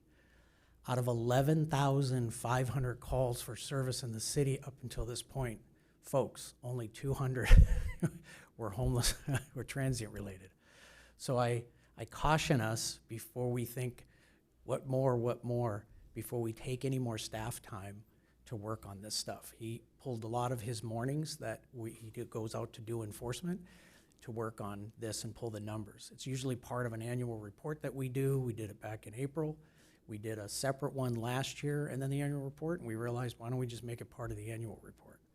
So before we put any more work in it, which is gonna take him away from one of those 4 responsibilities, I would just caution us on that, because I don't want us to miss the point that we are looking at a success story. And the other part of that is, I have to always remind people, because we follow the US Constitution, there is no elimination of the homeless in the country. We are still gonna see homeless individuals in every state in this country. But it's up to us to watch for livability issues and criminal activity. So just because we see a member of our community who is homeless doesn't necessarily mean that person's gonna be subject to enforcement, and it doesn't necessarily mean we have to do something to stop that. So those are some of the things I want you to keep in the back of your mind on the work that he and Patrol have just done is a huge success story in the county, and others are asking us, how are you doing this? And I will also remind you guys, it's one portion of his job to be the primary, but every single officer, including your police chief, people will see me out there, until they yell at me, I put my gloves on and I go out there and I clean up encampments too, shoveling stuff into the back of a CSO pickup truck. So it's an all hands on deck. So just because Zach's on his days off doesn't mean we're not addressing the homeless issue, but he provides training, right? He takes the insight from the laws he does and the work he does with the DA's office, and he goes to the different patrol shifts and reminds them, hey, when I'm not here, here's your checklist of stuff you can and cannot do with a homeless encampment. So it's being handled like 7 days a week. But one person has to take the lead to receive all the information and coordinate the training. You have any more? Last question. The KFC bridge, which you stated was a hotspot, is there any thought process on what can be done to mitigate that area? It was an interesting area for a long time. I know before I took this position, Henry Montalongo was also in this position, and there's a lot of back and forth over whose property it was. Is it the county's property because it's above the watershed canal? Is it our property because it has nothing to do with it? It's above it, and so we finally got clarification that it is ours. It is the city's, and so we've asked to fence it in, rope it off, whatever we can do. but those ideas are still in its infancy, so I don't want to promise, but yes, we're thinking. That's why it's still one of my project areas. I just can't promise one thing or another. There's a lot of brainstorming behind it. Okay, that's all I have. Great, thank you.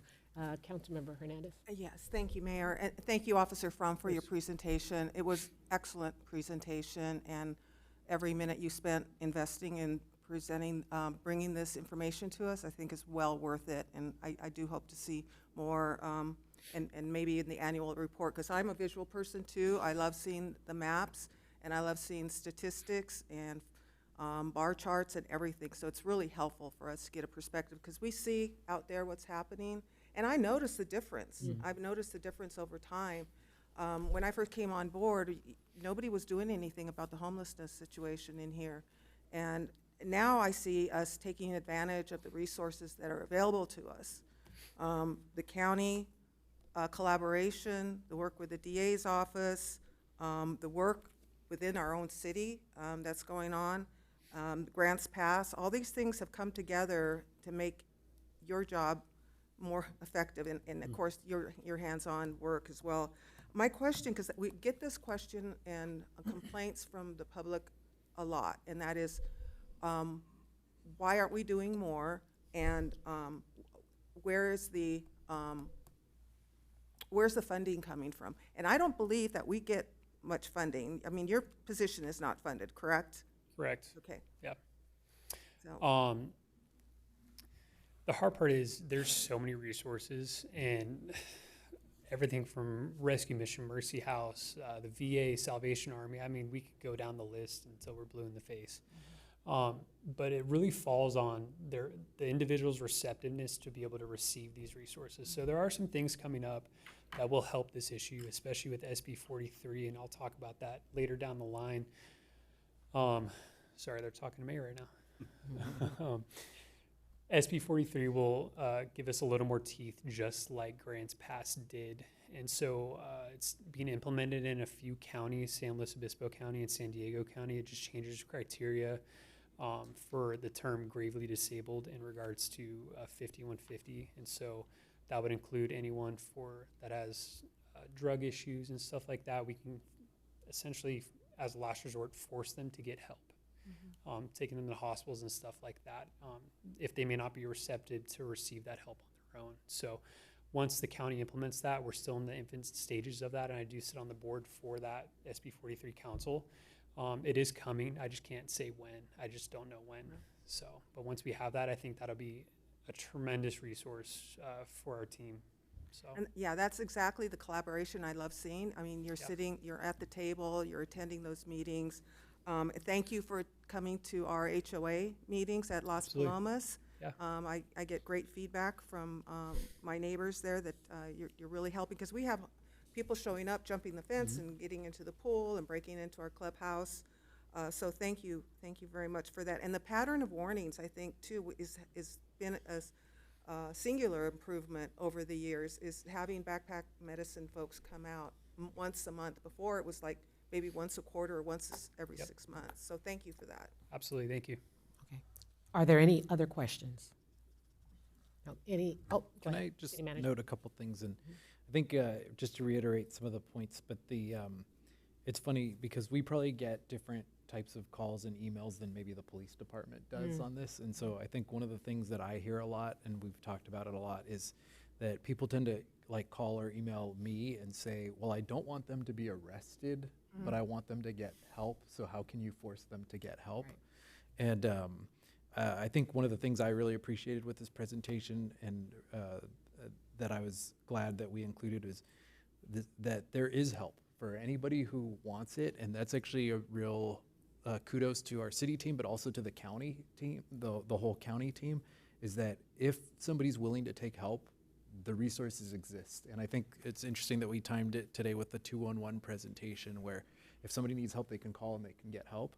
But and I think this is really hard for people to understand. It's a conversation I have very often, is there are just basically everybody left right now in Hueneme, it's because they are service resistant. They don't want help. And I think to Mayor Pro Tem's point, when we try to go up and talk to them, they don't even want to talk to us. And so the service resistant, I think that's just one of those things that like the average person just is like, why can't you go out and help them? And it's really just, it's like, it's that simple as they don't want it. And so, but I appreciated the chance to show what the different resources are. I also wanted to just note the county got that behavioral health grant that's coming. That's going to be even more resources across all the agencies to provide even more resources for those willing to take help. And we have meetings with that team that's working on that grant and implementation of that in coming months. And then I just wanted to reiterate, I think everybody in the room knows it, but for anybody maybe watching at home, that when we talk about grants passed in SB 43, that those are actually very recent. And so I know even just from a year ago, I remember sitting up here frustrated saying we can't enforce unless there's an underlying crime.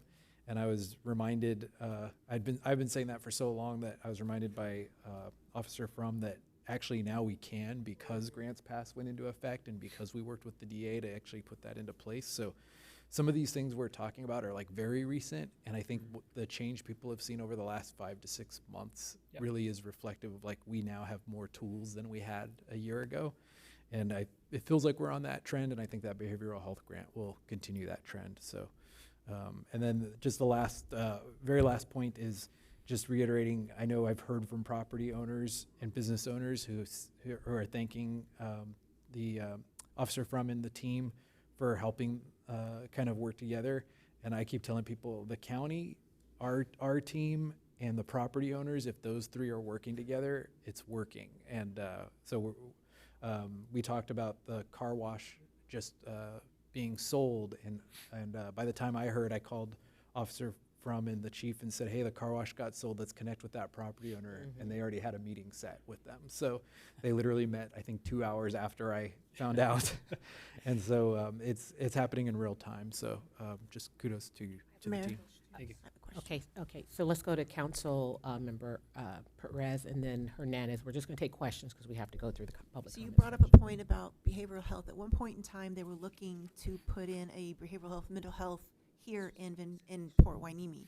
Is that still something they're considering, or have they moved on from that? Because I remember talking to them, and they were actually trying to purchase a building and set up services here. I don't think they've been considering that since my time. I don't think that's in the plans. Go ahead, Oh, Councilmember Hernandez. So I do have a couple of questions. One, more questions. Is there any material that you can share with us that we can use if we come across somebody who looks like they need assistance or can avail themselves of homeless assistance? Is there a little card or something that we can give them and we can give to other residents who want to help the homeless but don't know how? Like people who are panhandling on the streets and people give them money. I don't necessarily agree with that. Maybe there's other things we can do to help them. I don't help have them, anything direct on- them to resources. Absolutely, that's a great idea. I don't have anything on hand, but I can definitely create something. That'd be with great. my contact, the department's contact, and just some local resources. Absolutely. Okay, and can we get a copy of this presentation?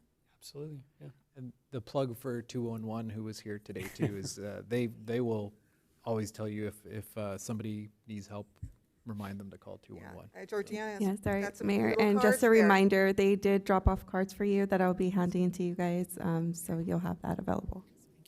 Thank you. Are there any other questions? Do we have any public comments? We have a public comment from Jan Burke.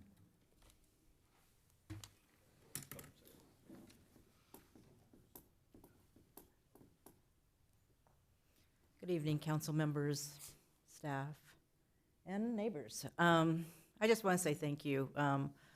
The coalition has, that Hueneme HOA coalition, I should say, has made this one of our top priorities of public safety and have been working closely with our police department, and we really appreciate the work that you're doing. The residents behind the Ralph Shopping Center, the Mandalay Bay Center, was one area that was pretty problematic, and there's nothing going on there right now, and we're thrilled, and I know a lot of those homeowners behind that fence are really thrilled to see that progress has been made, so thank you.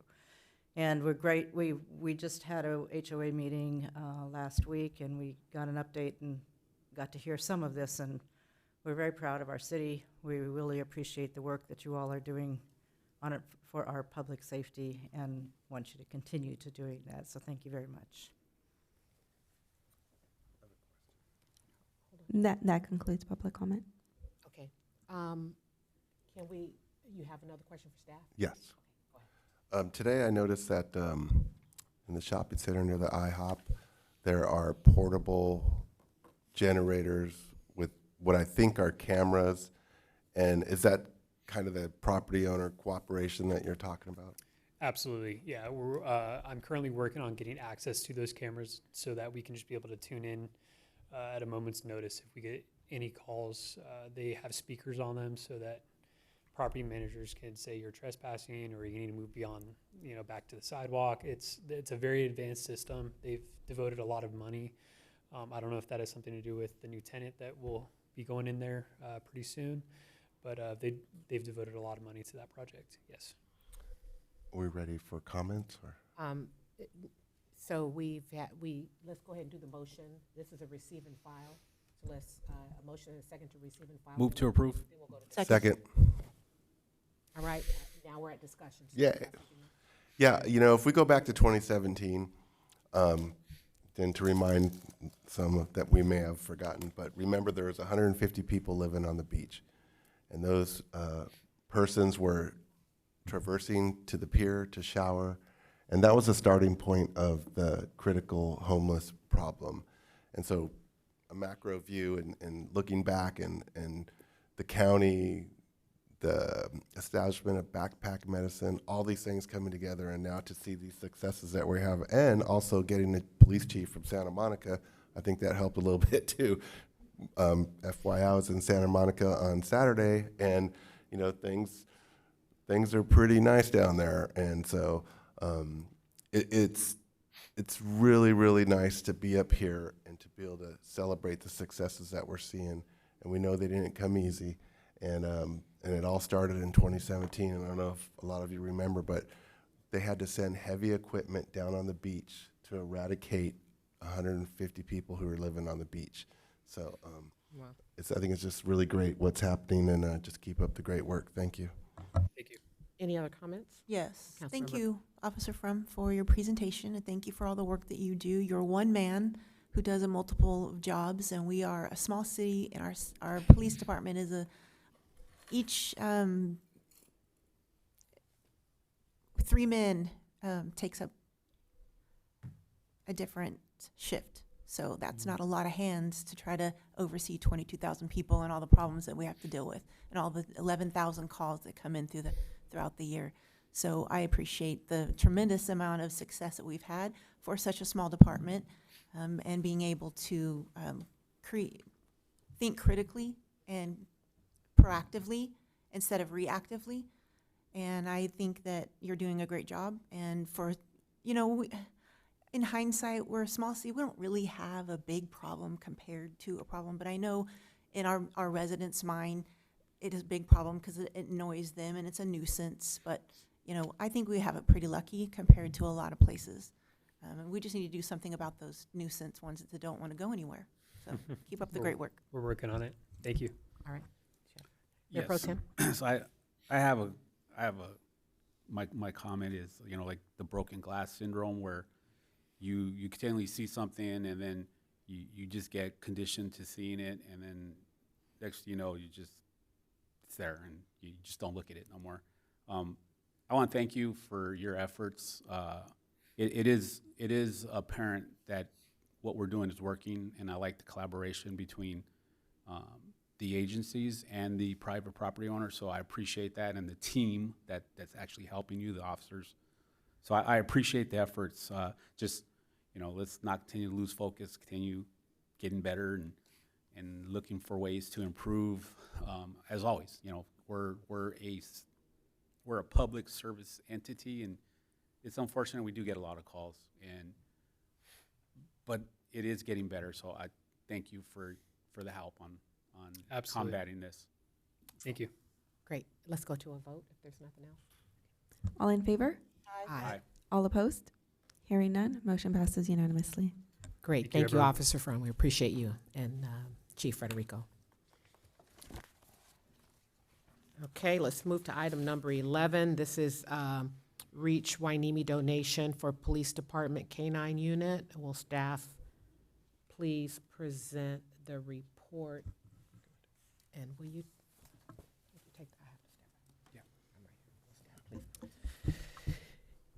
For this item, it's recommended that the council accept the Reach Wainimi donation for the police department's K-9 unit for the purpose of obtaining a drug search-only dog, and approve a net zero appropriation of the funds in the amount of $26,800. So, just the background, on our department's history of being one of the first K-9 organizations, K-9 unit police departments in the state, and the first here in the county where we were being utilized all over Southern California. It was a great history until a few years ago the K-9 program went away, and we brought it back with the greatness of Giorgio. And that was our first K-9 bring it back, and that was a bomb and gun dog. So now the second dog in need, which most agencies, if you balance it out, they're either bomb, explosion, gun dogs, or they're narcotics dogs. So to have one of each on your team is great. And the other good thing about the dogs is they can both be tracking dogs. They're tracking people. So it's not just looking for suspects, it is for tracking, for example, the 9-year-old in Bubbling Springs Park with autism who ran from the family, and we were able to use a dog to do some tracking of his path, or the elderly gentleman who walked away from the family over at Pizza Man Dan's and then went up Ventura Road, and we could use K-9 to track that path. So that's the other things that they're used for. So what I want to talk about is Reach's history with the K-9 program. So many years ago, before I got here, Reach had set aside a plan for $25,000 to donate to the K-9 program if the K-9 program came back. So I was a little excited about that when I got here, although I heard within that first year of a beach festival that $25,000 went away with all the other funds. So when we were looking at the second K-9, I was talking to Reach again about the possibility of the funds for that, and they were super excited about reinvigorating that donation amount. So a plan with Reach came together to try to raise $15,000, and it remarkably ran well over 40,000, over 42,000, and it's still growing. This was not a small feat, but it was funds that came from this community. From our friends at the VFW with a large check, to community members, to an incredible amount of money from the Channel Islands Yacht Club family, which has members both in Wainimi and Oxnard. Tammy Osborne and the Osborne Foundation, Family Foundation, and then some of us here in the PD. We've donated ourselves too because we're behind this mission. We also have the unique thing with this donation to get a dog that's basically already been prepped for us from the Inglis family. And the Inglis family were the ones who got us Giorgio, and they're leaders in K-9 training and K-9 locating for us in K-9 training. And they got their hands on this little guy Gator. And he's already, because they've been holding him so long in hopes that we would get here someday, he has been a phenomenal, well-tested tracker of narcotics. And he's been tested and tested again. And they're holding on to this guy for us. So the timing of this is great for the Reach donation to come and having the availability of this dog. And who we're talking about is that little furry teddy bear on the left, and that is Gator. sitting next to Giorgio, soon-to-be brother, who he's been training with. Yeah. I don't know if the tongues add any benefit to their search capabilities, but, and a reminder, these are non-apprehension dogs. So when they're not working to find bad things, they're impromptu therapy dogs for personnel, for the community. I think I can remind you of the story where Joel took Giorgio out dealing with a mental health crisis with a military vet on the side curb one day. And what brought him down and de-escalated the situation was when Giorgio came out and the guy brought up that he had his own dog, and Giorgio reminded him of him, and then he became compliant. It's a side benefit of a non-apprehension dog that just wants to love everybody when they're not working. So with that 42,000 and growing raised, we can take that initial canine and training cost and purchase the dog with that training for $17,800. We have 2 all-black hybrids in the back lot of the station. The interesting thing about those cars is they were bought as hybrids, but before I got here under the previous administration, there was a issue apparently with the more tenured officers driving them because change is difficult. So they were painted all black and put into the back, and they didn't have a primary purpose. They were surplus vehicles. However, because they're surplus vehicles, one of those has been the backup car for Canine Giorgio's car when Joel has to down it for maintenance or something. Our friends over at FathomWorks built a platform for the back of it for free, and we use it as a backup car for the dog. What we discovered, Joel discovered, is they're actually great canine cars, something we didn't realize because they're hybrids. A problem with canine cars is sometimes the engines overheat. That's why Joel's Tahoe has vented hood, like a sports car. So what we discovered is when the car goes to mellow and idle, that AC is still running. And both these cars are such lower miles that they are perfect to transition them over to a canine car as their purpose car. So we take some of this money, approximately $9,000, and upgrade one of those to be the next canine car. We also have another incredible thing in this community. The regional supplier of Lucy Pet Food lives here in this town. And they've been supplying all the food and the treats and the extra treats, because everybody loves Giorgio, including the food people. And they've been waiting for a second dog so they can feed that one too. And they want to fuel both our canines. The Hueneme Vet Center on Pleasant Valley Road has been providing the medical free of cost for Giorgio, and they plan to do the same for the next dog. Let's go back to when 211 representative said, this town's like a family. We have money in our existing budget for any additional canine training, and there's a weird misinformation out there about additional staffing or taking an officer off of patrol. That is not the case. It is a collateral assignment for a patrol officer. This is a resource, a tool, a very lovable tool, but a resource and a tool to give to somebody who's already on patrol. It's just like when we gave motorcycles to officers. It wasn't hiring additional staff for it. It was giving it to somebody who was currently working, and we can make it a collateral assignment.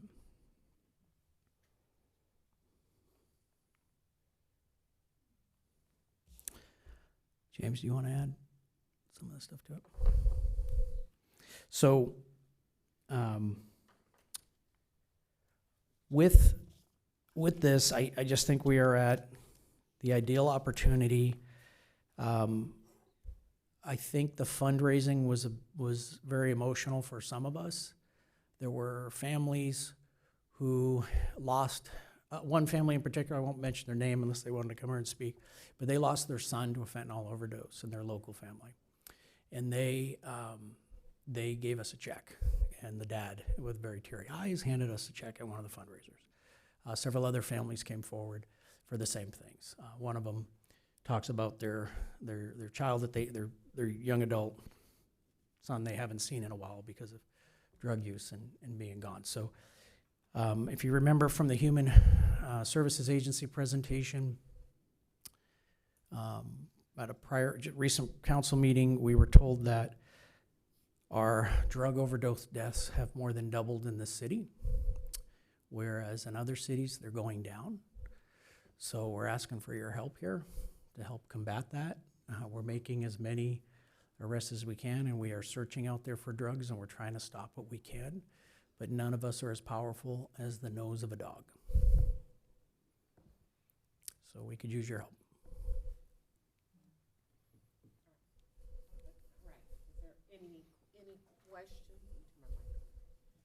Any questions? Yes, I have two. The first one is there any thought to creating a canine foundation? We're actually thinking bigger than a canine foundation. There's a couple of community members that would like to start a police foundation, which is beyond a canine foundation. So I like the idea of a police foundation because if more money is raised than what you need for a canine program, it can also be utilized for safety equipment for the officers. It can be used for radar equipment if we want to update the radar. It can be used for commercial enforcement equipment. There's all kinds of stuff it could be used for. And the second question is, I know that it's not necessary to have the tracking training for the drug part of it, correct? Is the tracking an additional expense that would encumber the donation that's already provided? Is it necessary? It could come from the training, it could come from that budget, but with the training budget that you previously approved, just like 2 years ago, what was my priority? I promoted 6 people in the department. So supervisor training was a priority in that budget. Then we got motors. Priority in that training budget was the motors, and I had a new detective. That was the priority. So the priority in this budget will be this dogs training with money already allocated. And does, I guess I have a third question. Does REACH plan on continuing to fundraise for the canine program? Yes, but let me just caution that. This was such an incredible, just an incredible amount of money raised in a short amount of time that I was part of this fundraising with them, and they've seen what I can do for fundraising. So I've also promised a couple of people on REACH, I'm going to help them with the next 2. We got Sister City fundraiser. We got mural fundraiser. There's a couple lists, things on there, and when we get through those, they might need my DJ skills. When we get through those, then we're gonna maybe go back to doing a police fundraiser. But we have more money. We have 3 times as much as we thought we would raise in the meantime. Councilmember Gama. Thank you. Have you collaborated with the U.S. Customs out on the port, and are they interested in bringing the dog out? And Great question. So, yes, they have been waiting for us to bring a dope dog for quite a while. For U.S. Customs, usually a minimum response for their dog comes out of LA Long Beach. They usually have to put a 12-hour notification in, and it's usually about a 14-hour response to get their dog. We don't have the easy access to canines for the port or for the military base, especially when it comes to narcotics. So, Chief easy access? I don't understand that. we would have the easy access dog. Okay. It's hard for them to get a dope dog. And when it comes to not just the base, but DOD police, they don't have any narcotics detection dogs. They have explosives dogs and gun dogs for a specific reason. So Chief Garcia with DOD police has been anxious for us to get this too, because they're another agency that would utilize this dog here in the city. So both our brother authorities would love us to have that. So is it a situation where U.S. Customs would say, hey, Chief Federico, can we schedule the dog to come out? Or who would take the lead on that? Yes, no, they would call us and tell us they need it. And this was the history of the department for many years. When I was here in the 90s as a detective, we always took Bob Miller's dog or Dan Morgan's dog with us over to the port when they got a last-minute notification. There's a great intel network with other countries, with law enforcement in Peru and other southern South American countries that they have a great network when they think something got through or they're suspicious about something that was on the waterways, and then they contact our port, and then we're able to send our dog on short notice to them if it's something that's coming into their dock. Yeah, there's been a couple of interceptions over the last several years that I know of too. But anyways, I think it's great for our community, and any effort we can to reduce fentanyl overdose or drugs, illegal drugs in our community is great. So I support this. Thank you, Mayor. Thank you, Chief. My questions have more to do with the mechanics and the process on how you're going to work with REACH in the future and how the city is going to manage this, these funds once we receive them. Do you have plans to formulate an agreement with REACH on what their responsibility will be as a fiduciary organization? Do you have anything like that? Do you have plans to have a written agreement?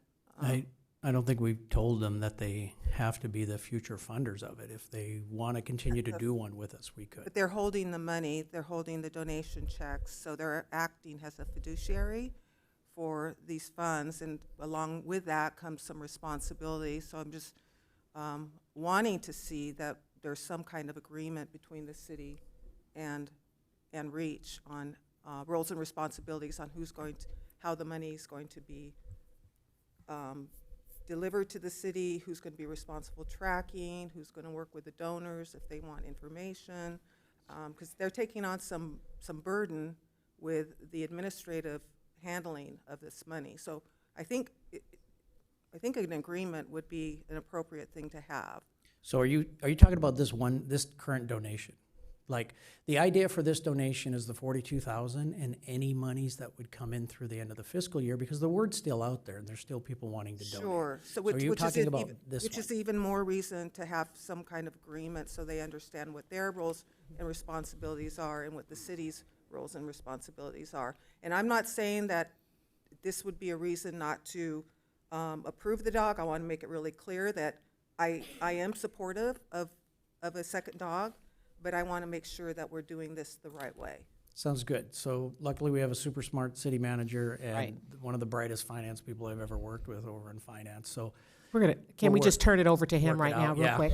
Yes. And, yeah, I'll just sort of point out, I think it was about a year ago where the city separated from REACH, right? And that we sort of tried to make more clear that REACH was its own entity and that the city is not overseeing REACH in the ways past. So, so I think we were talking that this project is a good learning process, because I think even just the way that some of these projects get initiated now, it's just different from the past where and how things get initiated, or one of the things we've talked about is sort of moving forward. I think one of the things I plan to follow up with REACH on is that we'll have conversations early on about presenting to council before fundraisers get started. So I think that was something we learned from this first process, just so everybody's on the same page. But we'll follow up with them because REACH is its own 501c3. We can sort of make it as simple as we'd like to, or as complicated as we'd like to, where we can just make clear we're accepting the check under, these conditions, but we'll follow up with REACH and we'll make sure that we work out exactly what they want to hear from us, what assurances they want to hear from us, and what assurances we need from them. Yeah, Commander Albertson informed me under prior administrations, we received much smaller donations, much smaller, but that we had received them. So we'll look at the processes we did for those. Right, yeah, and assurances, I think, is what we need. And being that the relationship between the city and REACH has changed, and donations are being requested, I think we also need to consider a policy on how we manage donations, how we request donations, because I just feel like the cart went before the horse on this particular fundraising initiative. And then my next question is, and this is for REACH, for Rich and Tom, is REACH in a position right now to to handle these funds and to deliver these funds? Is all your paperwork in place? I'm a little concerned about that. I'll be speaking later, but I'll have our treasurer Okay. speak to that point. Okay.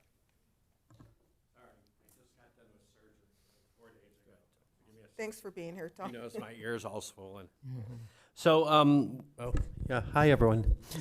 We have, I've been collecting the checks and the cash since what, May? Something like that. It's $42,287 exactly.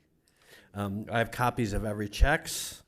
I have them written in my little book here. I even have a little written spreadsheet for every dime that's been donated, just to cover reach and my own butt.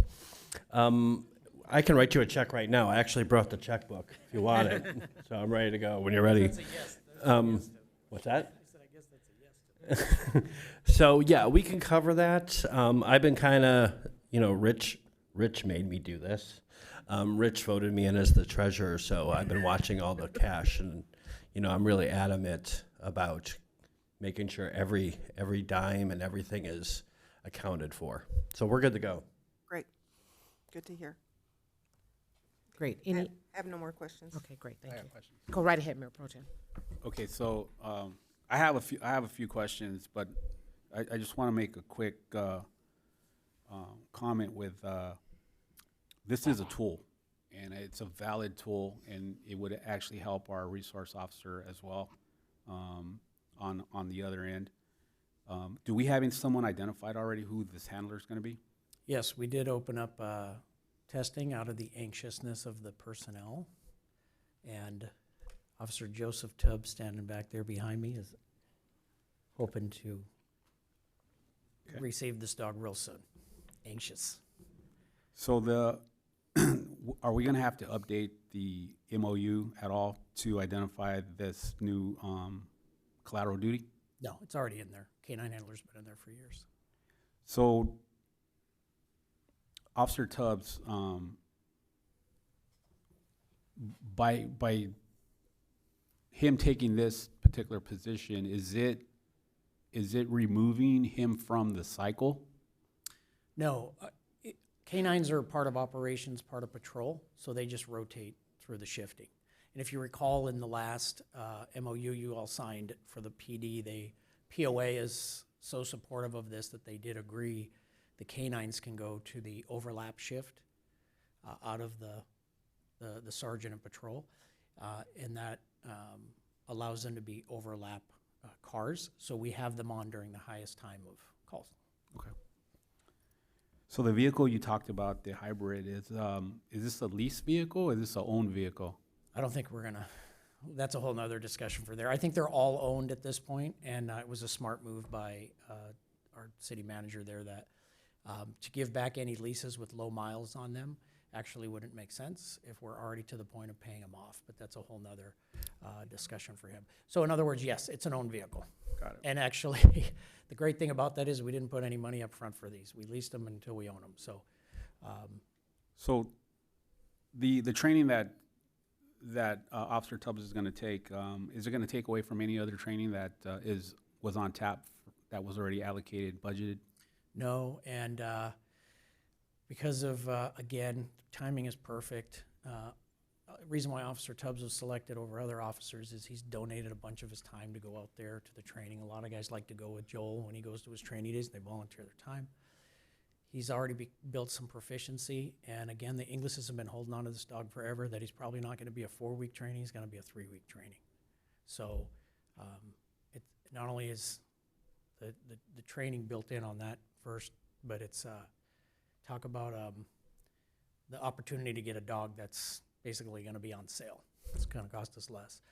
And for such a great team here, for him to come out of his patrol spot temporarily for this while we move people around, Joel has offered to leave his overlap spot to go to his spot to cut back on any overtime.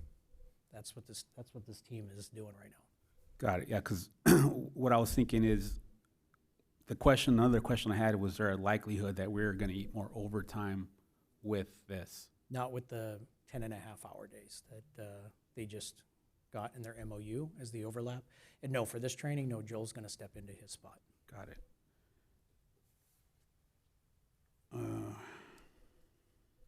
So as knowing that this is a collateral duty, is this gonna be something that's gonna be cycled?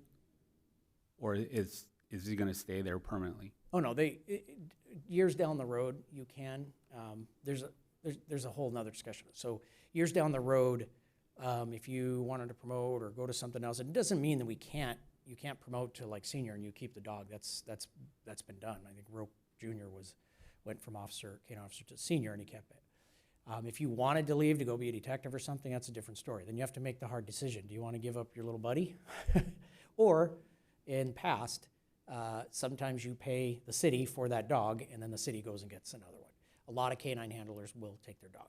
Unless it just gets to the expiration years of the dog and the dog's too old to work, that's sometimes when you leave the assignment and do something else and you buy the dog from the city.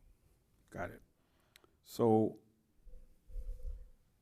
knowing that, you've identified somebody, so there was a lot of talks, a lot of communication. And this is going to be, I guess, a future agenda item that we need to have, how we procure something or crowdsource an item, knowing that the city, you're funding for the city that wasn't really sanctioned. Like we did it backwards. We should have got approval for the crowdfunding, and then went out there and so we could have actually tried to help. So we've had other ideas for doing fundraising. But again, the weird uniqueness about this is we went back to Reach, who already was had already put one in place for $25,000 to come to us. So my apologies, but that's where the weirdness of this fundraiser came from was, Reach, do you still have your $25,000? And then it was, no, so do we want to try to get the $25,000 back? But I hear what you're saying. If there's any future one, they've got to come, just like grants, we got to come forward with them. And I would just note, I think that's something I think we're all on the same page on, that we would bring a future item to talk about that process and make sure that we have that process in. I have a question for the city manager. If he's done, when he's done. Yeah, go ahead. Oh, that was it. I have a comment, but that's for later. Go ahead. So, Mr. City Manager, when we look at the donation process and perhaps the agreement with Reach, I think it's really important that we calculate the donations that we receive from any party, because I don't know, do you have an agreement with Lucy Pet Projects and with the Hueneme Vet Center on the? Not the formal finance ones that you're considering, but Yeah, I mean, because I would imagine that Lucy Pet Products probably wants some advertising associated with this donation, and those are the kinds of things that would go into an agreement, should we have one. And I think it's important for us to at least calculate the donated amounts, so in the future, if this goes away, we'll know what the costs will be for future budgetary purposes. So just I'd like to ask the city manager to consider that. Yeah, and I think just to note, we were just talking about creating a donation policy. So the city attorney and I were talking about, and I will just note, other cities I've been in have donation policies in place that spell out all those things, and and spell out even the point of, are you able to advertise in exchange for a sponsorship and things like that. So I think those are all things that we'll include in a policy, because that's just something we don't have in place that we need to get in place. Probably find out too how council had accepted donations prior to this over the years. Yeah, I think it's been inconsistent how it's been done, so we can make it consistent.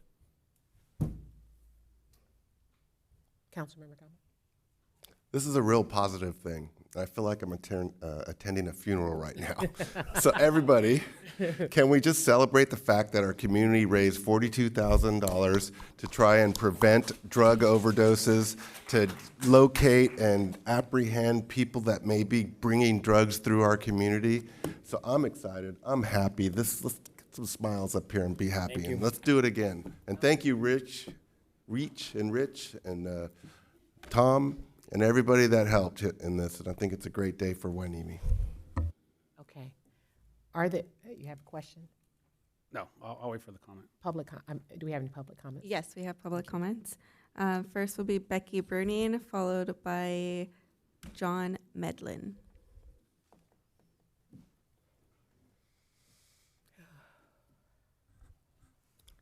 Mayor Pro Tem, council, staff, and audience. I'm here to support this. We need to have a drug dog to get rid of the drugs in our city. They can smell them. Our police officers can't. If a police officer walks past somebody, they don't know they have drugs on them, but if they have a dog with them and the dog alerts them, they have probable cause to search them and get rid of the drugs. So I hope you accept this offer. Thank you. Thank you. Okay, John Medlin. And then Rich, you'll be after. Good evening, guys. You guys don't know me. I'm an attorney. I practice here. I'm also a member of the Channel Islands Yacht Club. I'm also friends with Steve. I would just say I'm a little taken back about the somber mood, too. You got free money that had to be authorized to be spent, which I was stunned about, that I had to come here and I actually asked that the money that was $34,000 raised from our yacht club where Steve was present, and these guys were present on their days off, I believe, donating their time, that you had to actually have permission to spend it. So I would just say, be careful about the rules that you start implementing when you see a gifted horse in the mouth. If you start over-regulating something, then all the people who want to donate, if you came to my yacht club and you said, hey man, they didn't approve it, that would be the last of the donations. I mean, that's just how this works. He's worked so hard. Rico's worked his butt off. If you were at that event and Steve was at that event, everybody was so positive. They brought the dogs in. They demonstrated the dogs. These guys, like I said, tirelessly working without pay. I don't know if they were getting paid that night, but I know we had volunteers from Santa Paula came out as well. So you got to approve these funds. I understand it's a city and you got regulations to worry about and that kind of stuff, but man, you got people who came out of the community. Myself, I've lived here since '98. I've known Steve since I moved here. And, you know, working the community like this and everybody donating, dog demonstrations, the whole nine. You should have saw our yacht club that night. Steve was there, like I said, for the dinner. Big fundraiser. I mean, 34 grand out of the 42 is as a result of the members of our club. And one of them was a very large donation, which we really appreciate. But I'm saying the other 9,000 came from me and my wife is a staff Commodore at the club. So you really got to approve this. I know there's, like I said, I know there's rules and regulations how you do this, but you got to let them spend this money, because if you don't, there might not be any more money. So that's just all I got to say. So. Thank you. Thank you. Rich Rollins. And John, you'll be after. I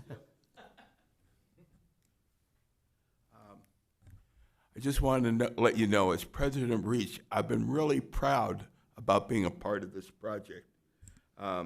Over the past year, it's been a long fundraising effort, and to bring it in light, while we had some very big donations, over 100 people donated as little as $5 to up into the thousands. So it's been, they were behind it no matter what they could provide that. This has been fully supported by the Hueneme Homeowners Association, which represents 20 HOAs and thousands of our residents. They were all very much behind it and have been supportive of it from the beginning.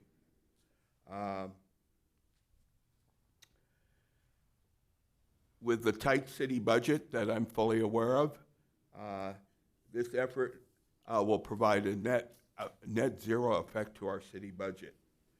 So a lot of the things have already been discussed, so I don't want to kind of reiterate them, but please support this grassroots effort.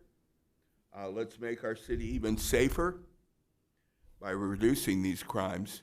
And any agreement, you know, I worked in cities for many, many years, so I know there's agreements, and we got to dot the I's and cross the T's to make this happen. I agree that in the future that, like, you know, at one point, be it us or staff should make that presentation that this is an effort that we're going to be moving forward to. We have, REACH has a lot of great ideas that I think will benefit the community, and I'm going to be reaching out to the city council, city manager to kind of move them forward in the proper way. Thank you. Thank you.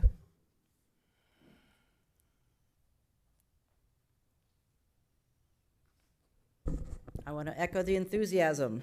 We need to have these types of activities go on in our community, because it really, volunteerism and donations are precious. They're the backbone of building a diverse and strong community, and I think we want to celebrate that and encourage that and not squash it, because when you squash it, it doesn't come back. And so, thank you. Thank you, REACH, for taking the bull by the horns and making this happen. And yes, the HOA Coalition did participate in that early on, and we're thrilled to see the amount of money that has been raised. And thank you to the Pacific Corinthian Yacht Club and excuse me. I'm sorry. That was a bit screwed up there. I'm so sorry. So, but thank you all, and I hope that you do approve this, and let's move forward and do more for our community in this manner. Thank you. And that concludes public comment.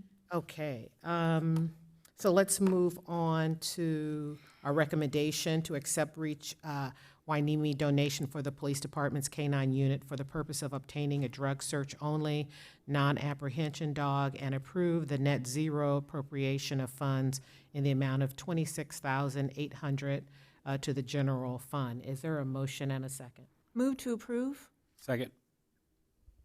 Great, thank you.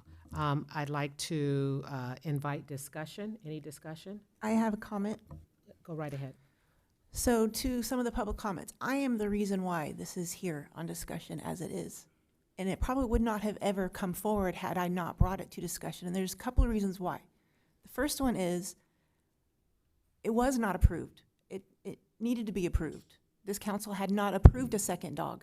So that was important that we do. We don't just decide stuff outside of council and then the community just decides it for us. The council is the one that decides what happens. So the second thing is we have a budget issue, major budget issue. I can't pave my roads.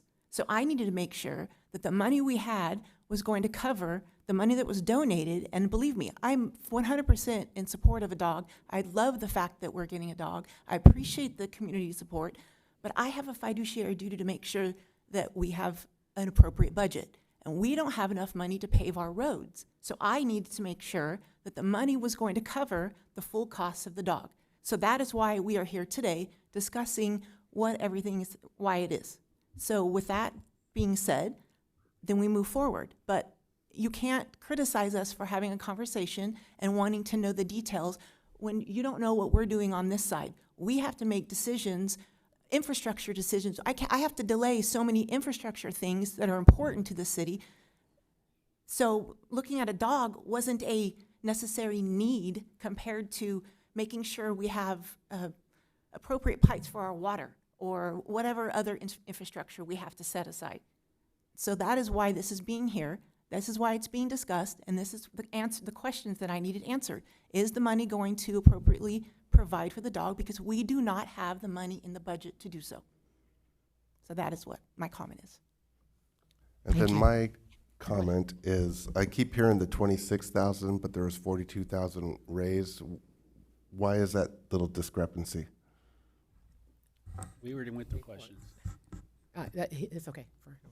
So the 26,000 is the total costs that we anticipate at this time. It's great news that more funds were raised because that means future costs can be covered by those funds. So REACH is going to hold the balance or? No, the thought would be, we'll work with them, but the thought would be that we can accept the donation at this point. Mhm. The entire 42,000? That's what we would plan to do. Excellent, thank you. Did you have anything? Yeah, so, I'm sorry if this sounds solemn to everybody, but I agree with the, Councilwoman Perez. We do have to be careful about how we go about fundraising because there are state laws that hold us accountable. And so we have to make sure that we're abiding by those state laws, that REACH is, they're abiding by state laws. And so, my issue was not only the mechanics of how we're doing this and the process, but was also the justification. And I had to really research the justification on my own because I didn't get it from this report, my staff report. I would have liked to hear in the staff report how the dogs would have helped with the homeless program. That wasn't in here. I would have liked to hear Becky's comments about the importance of drug sniffing dogs in this report. It wasn't in here. So I hope in the future that, better justification can be provided when you have items like this come before us. Otherwise, I'm all for it, and yay. Okay. Yes, okay. Mayor Pro Tem? Yes, so it would be irresponsible for us not to ask tough questions. So for, why we are here is to see the wins, or the hows, the whys, the process, how this plays out, how this is going to affect the force, rotation, the car, the logistics, everything. It makes sense. We owe it to our community, our residents who pay taxes, to know that we're going to execute and not overshoot our budget. Our budget is been we've been talking about it for the last 3 months. So I believe that it's warranted. That's what we do. We're supposed to ask these questions. And it is a celebration. And the community coming together to crowdfund this is awesome. It's great. But there is a lot of little details that we didn't know. And so those are the questions I was asking. I'm not trying to add somber, I'm just adding reality to this. So, Councilmember Perez, thank you. I'm on the same line with this, and I'm ready to vote. Great, and so I thought I had something to say, but I think you all said it for me, so thank you for that. So, Madam Clerk, please take a vote. Okay, all in favor? Aye. Aye. All opposed? Hearing none, motion passes unanimously. Great, Dog. thank you. Thank you for your report. We're going to move to item number 12, determine timeline and process for requests for proposals for city attorney services. Will staff please present the report? Okay, thank you. So this item's on the agenda really for two reasons. One is just so we can be transparent about a process that isn't always very transparent and explain to the public what we're doing. And then second, also for the council, as an opportunity to allow the council to make sure that they are comfortable with the process that we recommend or identify any changes to that process. And so what we're talking about is at our last council meeting, the council announced that it would like to issue a request for proposals for city attorney services. That request for proposals was approved, or the council directed the issuance of that request for proposals on September 15th. We issued a RFP that is also attached on September 22nd, which indicates proposals are due by October 23rd, which the reason why we issued it quickly is for the exact reason I was just about to say, which is that time flies because it's already October 6th, and And we're already almost somehow halfway through that process, through that timeline. And so once we receive proposals on October 23rd, there's a process that we spell out that ends with the awarding of a contract on December 4th, 2025.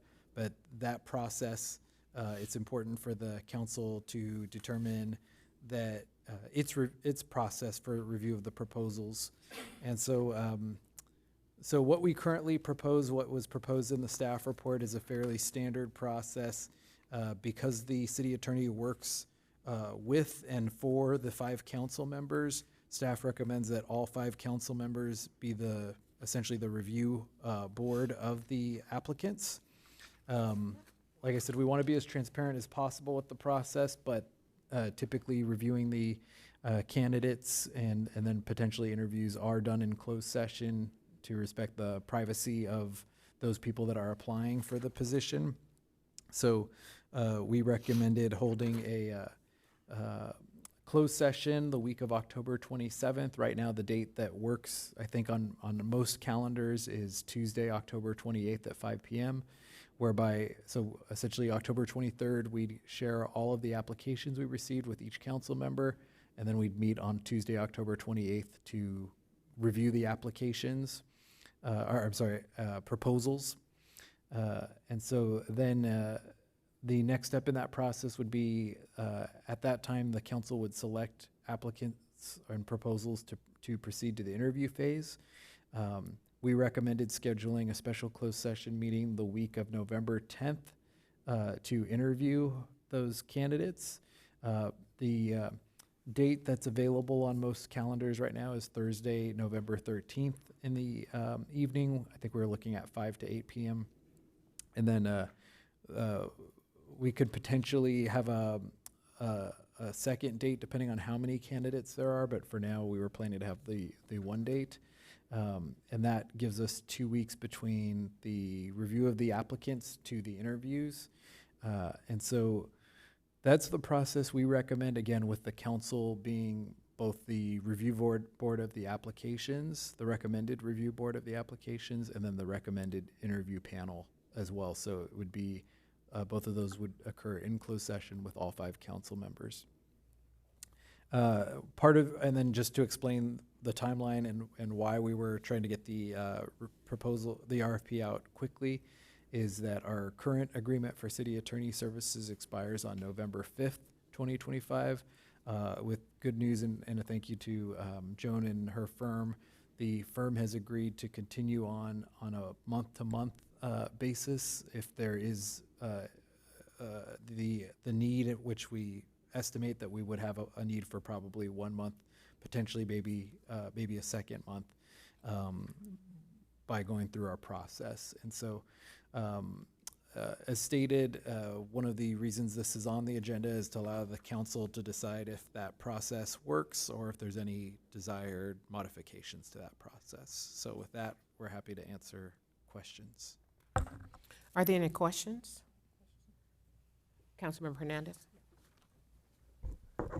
Thank you, James, for your work on this. I know you've been working really hard to get this in shape the way with, and get our feedback along the way. One of the questions I have is the process, again, is how are we going to discuss the review of the proposals, or whether or not we want a ad hoc screening committee? Are we going to have a closed session to discuss these issues, and how are we going to conduct the interview process itself? Will council be able to have a closed session to discuss those questions? Do you want to speak to what could be in closed session? Yes, that would be a closed session discussion. Okay, very good. It has to be agendized and. Yeah. Okay, perfect. it is Thank you. closed session. That's all I had. Any other questions? And certainly, one thing to note is because of the content of the discussion, I would not be participating in it. That's something that you would do on your own. Thank you. Great. Do we have any public comments? No public comments. Great. Is there a motion and a second to approve the proposed process? Move to approve. Second. Great. Is there any further discussion? Anybody want to yell at me? Pardon me? If not, we can move to a vote. Okay, all in favor? Aye. All opposed? Hearing none, motion passes unanimously. Great, thank you. We're moving to the last item, number 13, review of lot coverage standards. Will the staff please present the report? Yes, thank you. And this is a complicated topic, but we're hoping that to keep tonight's discussion of it simple, because tonight really boils down to one question about it. And so I'll give a little bit of background and then I'll finish with that question. But earlier this year, we did the city completed a citywide parking analysis where we looked at immediate ways to address parking concerns throughout the city, and especially in certain neighborhoods that had that we've identified significant parking challenges. And so one of the topics that came up in that citywide parking analysis was the idea of changing our lot coverage standard. In a nutshell, what we're talking about is allowing people to have more driveway space than they're currently allowed to in the code. And so we talked about that at the council, and there was essentially two concerns noted, and one was that we'd need to figure out a way to do it where there was permeable materials so that the stormwater runoff doesn't create a problem. And then the second would be that we had just adopted our landscape design guidelines, and those design guidelines included sort of the aesthetic related issues, and that those could be impacted by this lot coverage standard change. And so so what we've done since that meeting is we met and we worked with our team and our contract traffic engineer to come up with some language of how the change could be implemented.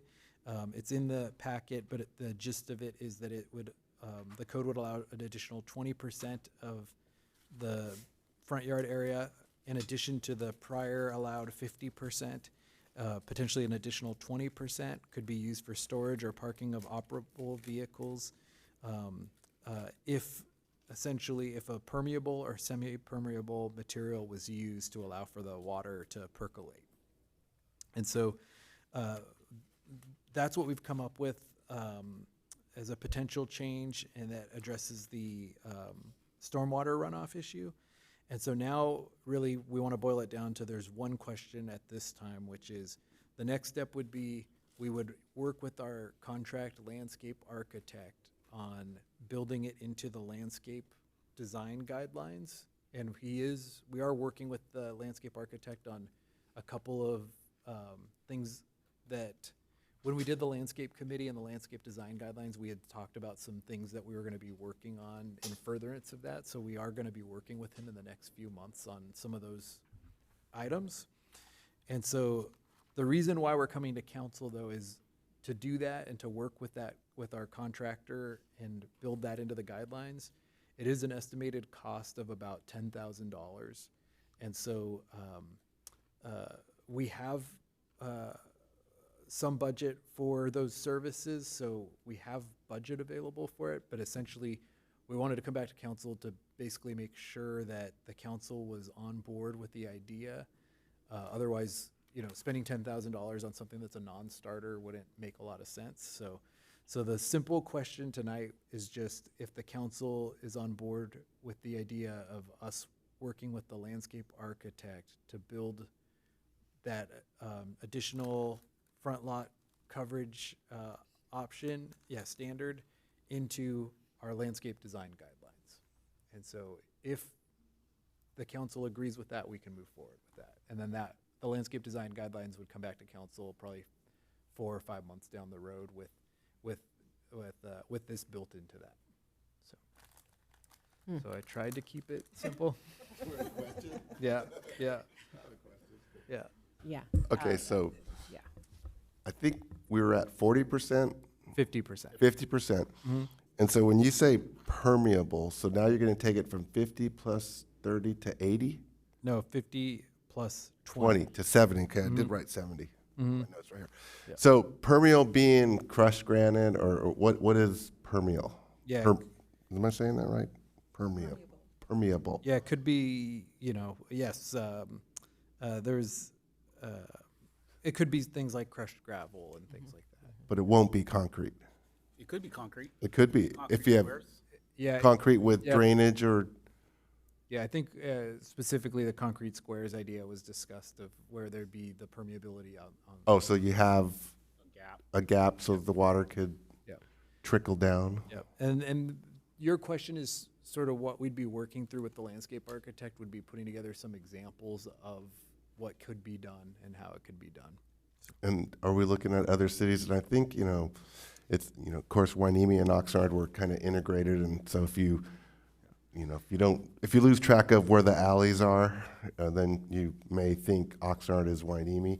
But I think I've noticed that Oxnard, I've noticed a couple yards that are almost 100% concrete. I don't know what their standard is. Yeah, I was going to say, we aren't looking at any other cities, to be frank, because nobody else is doing this. This is like a first of its kind Okay, project. we're out front. But to your point, yes, we get calls often from people who say somebody on, a couple streets over has 80-90% of their driveway paved, and the answer is it's probably not permitted, outside of our city typically. But I don't think a lot of cities in the county prioritize enforcement related to this.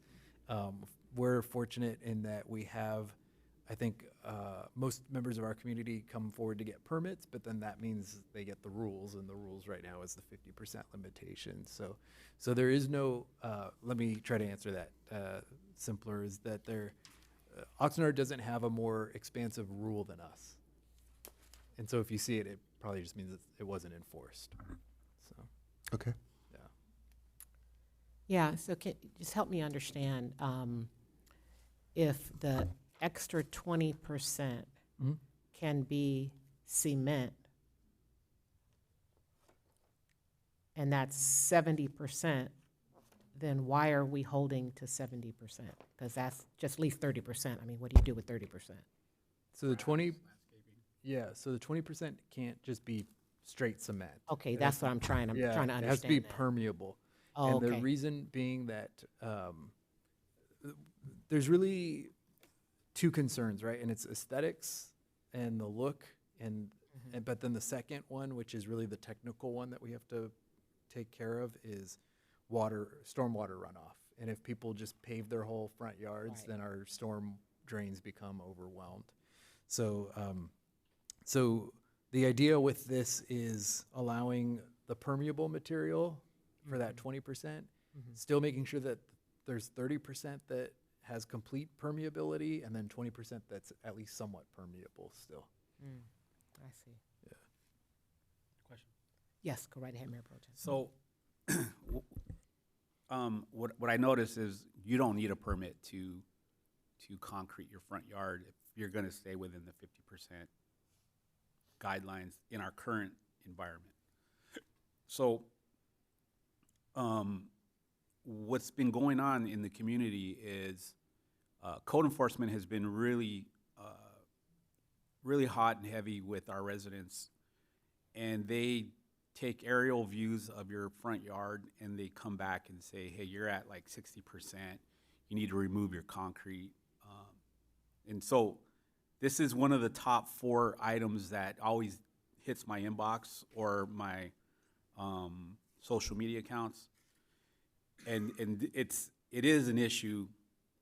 And when you look at some of these properties and you go take a look, it is aesthetically appealing. And I get the permeable. And that's why I think it's a valid conversation that we should have for the city. Keeping the aesthetics, but at the same time, allowing water runoff to get into the soil. We get all that, but we shouldn't be, coding people and citing people for this.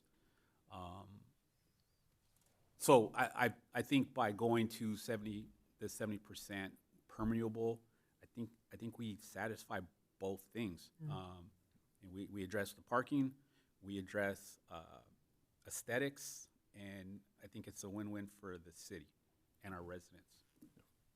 Great, thank you. Anyone else? I just wanted to questions? No comments? wait, where are We we? comments? Where are comments? Yeah, go ahead. I just wanted to, We're not there, but go ahead. just wanted to reiterate the point that we know what flooding looks like in Hueneme, right? And so I really appreciate the fact that we're looking for ways to satisfy both sides of the concern. So appreciate your work, sir. Councilmember Perez, did you have anything? Okay, do we have any public comments? Yes, we do have a public comment from Jan Burke.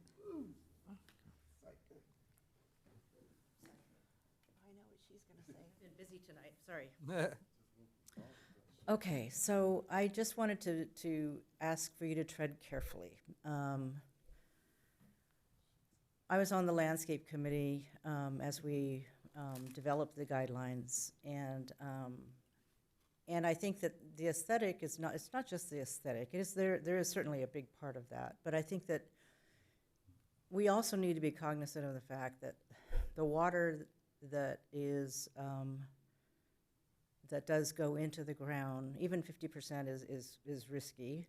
We need to replenish our aquifers. The water does need to go into the ground and not into the drains and flood or go into the ocean. We need that water in our county. And so, being from a farming operation, we understand the need to replenish the groundwater. So I want to be careful that we don't, I guess it was like the old song that Joni Mitchell once sang, don't it always seem to go, you don't know what you got till it's gone. They pave paradise and they put up a parking lot. And so I want to be careful that we don't just go down the path of putting in more parking space. I know we need it. I know that's an issue. But maybe there's some other solutions that we can look to, and just be careful and walk carefully down this path, because I think one of the things that's wonderful about our city is, not to mention all the things that we've talked about today, but also in the public safety and all of the things that you all are doing is very much appreciated. But I think that we also have the most beautiful city in Ventura County, and I think that we want to keep it beautiful. We have a tree city, and it's special, and we do want to keep it that way. So thank you for that. Thank you. That concludes public comment. Okay, so we have a, did you have something? Or you ready? Just wanted to say I saw Joni Mitchell last night with Cyndi Lauper live on CBS. It was really good. Never mind, I take that back. So we have before us a recommendation to receive and file the report and determine whether to direct staff to proceed with the potential modification to lot coverage standards by incorporating such a change into the city's recently revised landscaping standards. So that is what is before us. Is there a motion? So move to approve. Second. Okay, great. Can we move to discussion? Is there any further discussion? Well, knowing that this is going to get looked at and by our by a landscape designer, we'll come out some giving the community options on how to what is permeable, what does that mean, and so it would be a good guide for our community, and it'll help parking, specifically in single family home dwellings where ADUs are being put up and parking's beginning to be an issue. So, when you talk about street sweeping, it's gotten 100% better with the alternate days. So we're making progress, and so I think this is just the topping on the cake. Thank you. Great. Mayor, I have a Yes, question. all right. So I was on the landscape committee, and we talked about this for a long time before coming to this discussion or decision. But, so this is just we're bringing it back for further discussion. This isn't to look at options, correct? Yes, so it would be built To look what our with the landscape landscape architecture to come up with ideas to build into those guidelines, which then have to come back to council. So there's more further discussion and, okay. Mhm. All right. Okay. I was just wondering if Charles Cable would have anything he'd like to add to the conversation, since he's here and, Just trying to cover for him. yeah.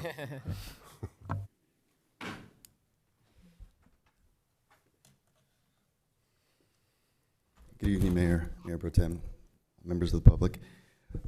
There are multiple options that they have, like grasscrete or porous concrete that you could put that could penetrate stormwater.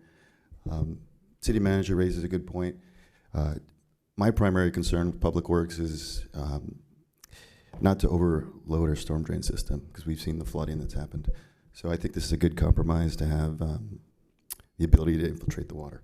So I think we're going to work with the landscape architect to come up with pervious pavers, gravel. There's multiple things that come from LA, and they have low impact development there.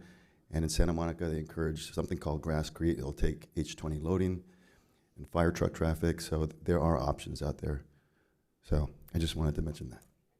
Thank you. Thank you. Thanks. Okay, if nothing further, Madam Clerk, please take a vote. And just to clarify for the record, because the motion was to move to approve, it's to receive and file the report and to direct staff to proceed with a potential modification to lot coverage standards by incorporating such a change into the city's recently revised landscaping standards. Okay, sounds All in favor? Aye. All opposed? Hearing none, motion passes unanimously. Thank you. We'll move on to the city manager comments and reports. Thank you. I'm gonna keep it brief because it feels later than 9:30. It sure does.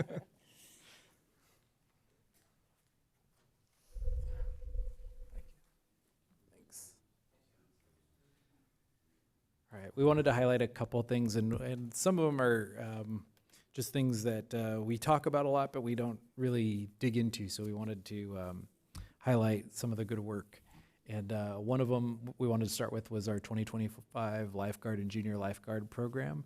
And it's funny because we talk about the lifeguard program a lot, but you know, we were talking sort of internally, and we were thinking, how often, you know, how many rescues do we actually perform, and you know, and those types of things. And so we got some good end of season statistics that we wanted to share. And so on the right there, you can see that we had this year, or in this season, we had 1,746 preventative actions to educate beachgoers and avoid emergencies, 51 ocean rescues, 38 medical aids. This next one, to me, I appreciated because we asked our lifeguards to help get the word out if they see people with dogs, to remind people about dogs not being on the beach. And so they had 18 dog-related public contacts, and then one missing child reunited with their family at the beach.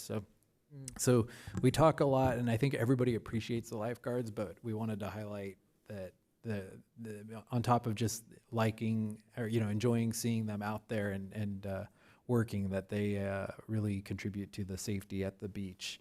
And on the left there, we talk about some of the other items, like the participation in the Memorial at Sea paddle out, and the Learn to Swim program. So we appreciate our lifeguard team. Next, we wanted to just highlight and thank everybody for joining us at California Coastal Cleanup this year. We had over 100 volunteers, and I believe the total tally of trash and recyclables was 2,500 pounds, more than 2,500 pounds of trash and recyclables. So it definitely made a difference. So we wanted to thank everybody for coming out and helping out with Coastal Cleanup Day this year. And then we have 2 community events coming up that we wanted to make sure people are aware of. They're 2 of our more popular events, so hopefully they're on people's calendars and they fill up fast. So we have our first, I'll go reverse order. The first is Touch a Truck, our 4th annual Touch a Truck, which seems to get bigger and better every year. That's actually coming up on Saturday, October 11th from 11 a.m. to 3 p.m. It is free, and was very well attended last year with free parking in lots A and B. So everybody's invited to join us for that. And then on the 22nd from 5 to 8 p.m., we have the 4th annual Spooktacular celebration at Miranda Park, which last year filled up the whole park. So make sure to join us for both of those events, and costumes are encouraged for the Spooktacular. I would actually say, yeah, most people were in costume last year. So We wanted to, I know our librarian was here earlier, so we were planning to announce this if she didn't, because cybersecurity is a major issue right now. We are seeing more and more attempted, scams and fraud activity. So everybody should take that seriously. And so that cybersecurity event at the library, we appreciate that they're putting it on. We wanted to help get the word out. So Tuesday, October 14th, as our librarian said earlier, 3 to 4 p.m. If you're interested, join the event at the Ray D. Pruder Library. And then good news, we're still holding our breaths, but it's every update we've gotten has been good news, which is the dredge is still proceeding. I actually got, I wanted to thank Michael Tripp from the harbor. I got an update from him about a couple hours before this meeting that his latest confirmation was that the dredger is scheduled to arrive on October 10th. We'll begin dredging as soon as possible upon its arrival. The dredge is scheduled to run until December 17th of this year, and the goal is going to be to move the 1.4 million cubic yards that we need to move onto the beach at Hueneme. And then it's just a reminder was that this was sort of the mid-year makeup round, but the plan will be, even if that goes perfectly, the good news is the plan is that the dredger is supposed to return next October to keep the normal cycle going. So we are happy we're usually not thrilled to announce the promenade closing, but in this case, we're happy to announce that the plan is that it will be closing for the dredge. So. And then just last, the October 20th agenda, we do have a pretty full agenda at this point, as you can see. We have Down Syndrome Awareness Month, Cybersecurity Month, and a beacon presentation. We have several consent items, the Bard Sculpture final location approval, which was that final location the council saw on the port grounds.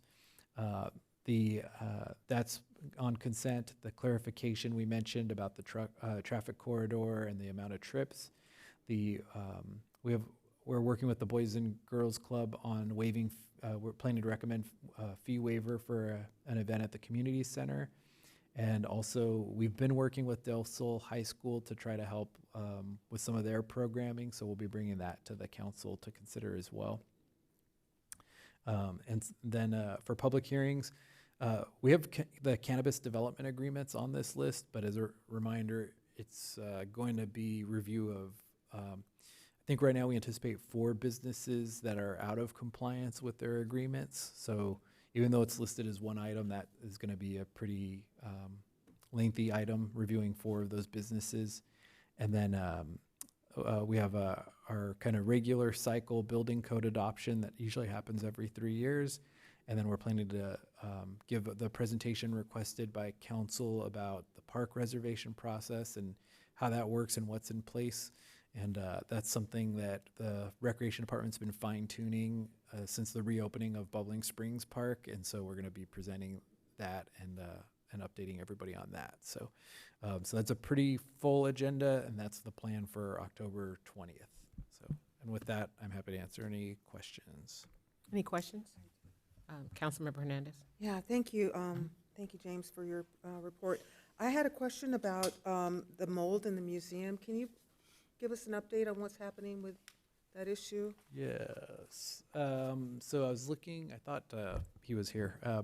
So our deputy city manager is working with the vendor to try to get that resolved.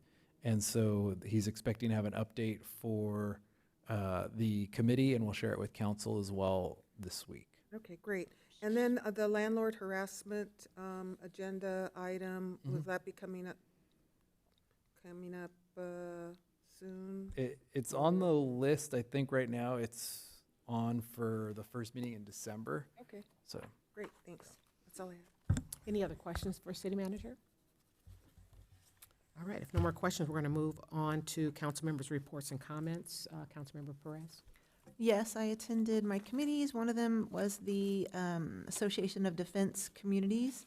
We were pretty much just discussing the outcome of certain defense authorization bills that are currently being debated and some potential future agenda items that, a couple of them that might be of interest to us are drone airspace security, foreign investment in land, tech, and equipment, critical infrastructure resilience and recovery, emergency disaster response, installation force protection, and the Alaska Defense Forum. Thank you. Councilmember Gama? Yeah, so in regards to the California Coastal Cleanup, we have been so successful in attracting large groups of people. This year, what I did, was I accommodated different groups 2 weeks before and 2 weeks after. And so I'm really pleased to report that since the first week of August, we had 594 people come to Hueneme Beach Cleanup and participate in Hueneme Beach Cleanup.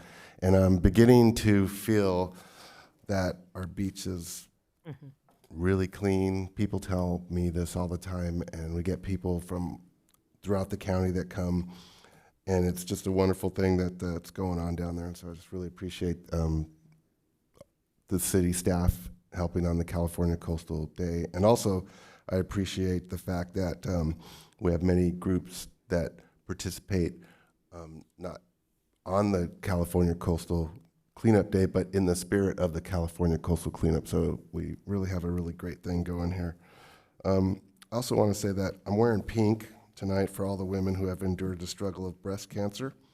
I also wear pink for all the men who have endured prostate cancer, which is the gender equivalent to breast cancer for men. So, you know, we all know people who may have struggled and may have lost their life, and so it's really important to celebrate the lives of those lost and also celebrate the lives of those living with cancer. So, yes, and what else? I had one other thing. That's it. All right. Councilmember Hernandez? Okay, real quick. I attended the VCOG meeting. We had a on the 18th of September. September. And during that meeting, we heard a presentation on the Delta Conveyance Project and the role of elected officials during disasters. I'm hoping that the Water Agency will be able to hear the Delta Conveyance Project presentation at an upcoming meeting. And hopefully we will can get a presentation of the role of elected officials during disasters. It was really well delivered. Patrick Maynard did a great job, so hopefully we can get him back here to do that for us. Attended a cause event at the Ventura County Museum, really nice event, a lot of solidarity and support of our immigration rights, youth leadership, environmental justice, housing, voting rights, and workers' rights were discussed and promoted.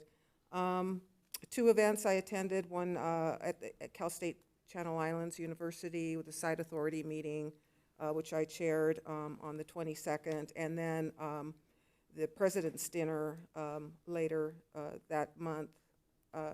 And both times we heard presentations from President Susan Andrzejewski, and she's really promoting a lot of the good things that are happening at the university. They're getting a lot of great designations like the Best College by U.S. News and World Report, the Best Bang for Your Buck, Washington Monthly.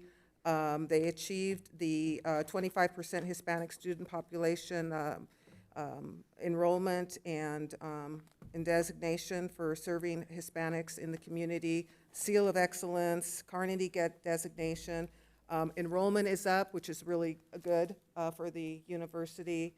So I just wanted to share that with the council. Also attended the Oxnard College 50-year anniversary and mural dedication by Elisa Torres. She painted 2 beautiful murals that are on, I forget which building, I think it's the library building, honoring the Oxnard College 50-year anniversary. And then I attended a full-day retreat for the Clean Power Alliance. Out of that, the takeaways are that we're going to be moving toward 100% GH-free energy by 2035, which is 10 years ahead of the state mandate. We're also going to direct Clean Power Alliance ownership of assets in its Power Ready program for member agencies, such as EV chargers and microgrids. And then we're also going to look at ownership of transmission lines between power sources and distribution centers, which are all advances in clean energy. The Banana Festival was a lot of fun. I ran into Carlos from Holiday Inn Express at Banana Festival, and he's was excited to tell me that they're doing some major renovations at the Holiday Inn Express, that it's going to be like the best hotel lobby and renovation in the county. So unfortunately, he did say it took a year to get through the permit process, so maybe we can, down the line, look at the permit process as a initiative for improving our economic development environment here in Port Hueneme. But the Banana Festival was really enjoyable. It was a really feel-good event. So wanted to thank the Port for their generous contribution and making it free entry and free parking. It was a great event. And our mayor did an excellent presentation. Thank you for that. I also attended a webinar on redistricting, what California might look like if Proposition 50 passes. RDP 21 strategic planning meeting last week, and a LULAC meeting, LULAC brunch yesterday honoring women. Was a lot of fun. It was great. It was another feel-good event. And then this week I'll be attending the League of California Cities. I did want to add that in the paper this morning, and Councilman Gama should appreciate it, because I think we could attribute a lot of this to his work that he does every Saturday, is the Heal the Bay has designated Port Hueneme Beach as one of the cleanest beaches in California. What? Yeah. And I put that on on Facebook, and people were like, "Shh, don't tell anybody." That's so, awesome. Yeah, it's very awesome. And thank you for the leadership with Coastal Cleanup, you and James and Brian. Yes, thank you for all you do. I'm still hand counting the paper, the paperwork. That's not we wanted to make sure. Yeah, thank you. Yeah, it's not a real fun thing to do, but I usually end up doing it. And then I wanted to, speaking of cybersecurity, I wanted to thank Aaron and Jenny from our IT division for flagging somebody who was trying to hack into my bank account. What? Yeah. No. So they did a great job now you have to have a wet signature if you want to change your bank account, which is a good rule to have. And they were very diligent in taking care of that for me. So, and I advise everybody to update your passwords on a regular basis. Thank you. I just wanted to mention that the IRS never calls you. So if there's a scam going on right now where it's like, this is the IRS calling, they never call you. Yeah, I want to congratulate the Port. Yeah, let the commissioners and staff know that you guys did an excellent job. The community really enjoyed the Banana Festival, so that was a huge success for the community. I did attend EDC. One of the takeaways I took from there was a small business loan program that we could probably bring to the council for consideration. Think about our dilapidated storefronts. It's like a small business loan that they manage, and it would help some of the business owners reface, upgrade their businesses. So something I'll continue to work with. Once I get all the information, send it over to James and share with the council. I did attend the LULAC Women's Empowerment. However, I was a guest of my missus, and I didn't really want to go, but I left there very energized, empowered. It was just phenomenal speakers. Our own Port Commissioner, Selena Zacharias, was actually the MC. Vianney Lopez delivered a very powerful, empowering speech, and it was good. So I would advise other people to get out of your comfort zone and go to other things and especially women's event. Learn other stuff. And you looked great in pink, by the way. You wore a Thank you. pink shirt. That's it. Great, thank you. So I've been attending my meetings. Did also do the Banana Fest, which was really an excellent event. appreciate the port and your great selection on your planning committee. They did a great job. Also, James, you may have seen I sent you a email with some information from Caltrans. There may be one item that might be interesting for the city, and there's a downloadable list of projects from 2009 to 2025, so you can see what kind of things were accepted. VCTC, let's see. Let me see what I want to read to you. Oh, goodness, where did that go? Sorry. VCTC will celebrate Rideshare Week, October 6th through the 10th. The theme is less miles, more smiles. During Rideshare Week, people are encouraged to take the public transit, bike, walk, carpool, or van instead of driving alone. People who pledge to rideshare at goventura.org/pledge will be entered into a drawing to win a prize. So that, and then also for our community. Sorry, Mayor, can for our communities and those around us, the 428 emergency roadside call boxes throughout Ventura County have been removed. So they're no longer there. In looking at statistics, they found that they were not being used, and what they paid for them they weren't getting a return on investment. However, they did extend, and I forget the name of it. They did extend the tow trucks from the 118 to Oxnard, then to the 23. So they will, if you have problems on the highway, they will move you to a safe place. They'll help you change a tire. They'll give you a little gas, I think a gallon of gas to get to where you want to go. So there is services, and it's free.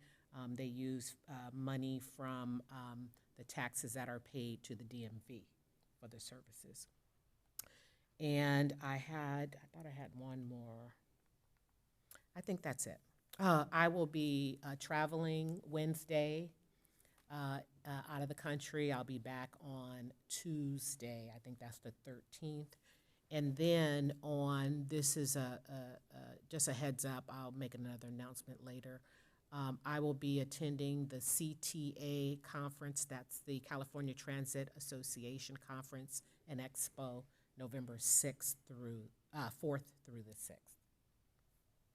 Okay. Anyone else have anything else? Any by the ways? Nope.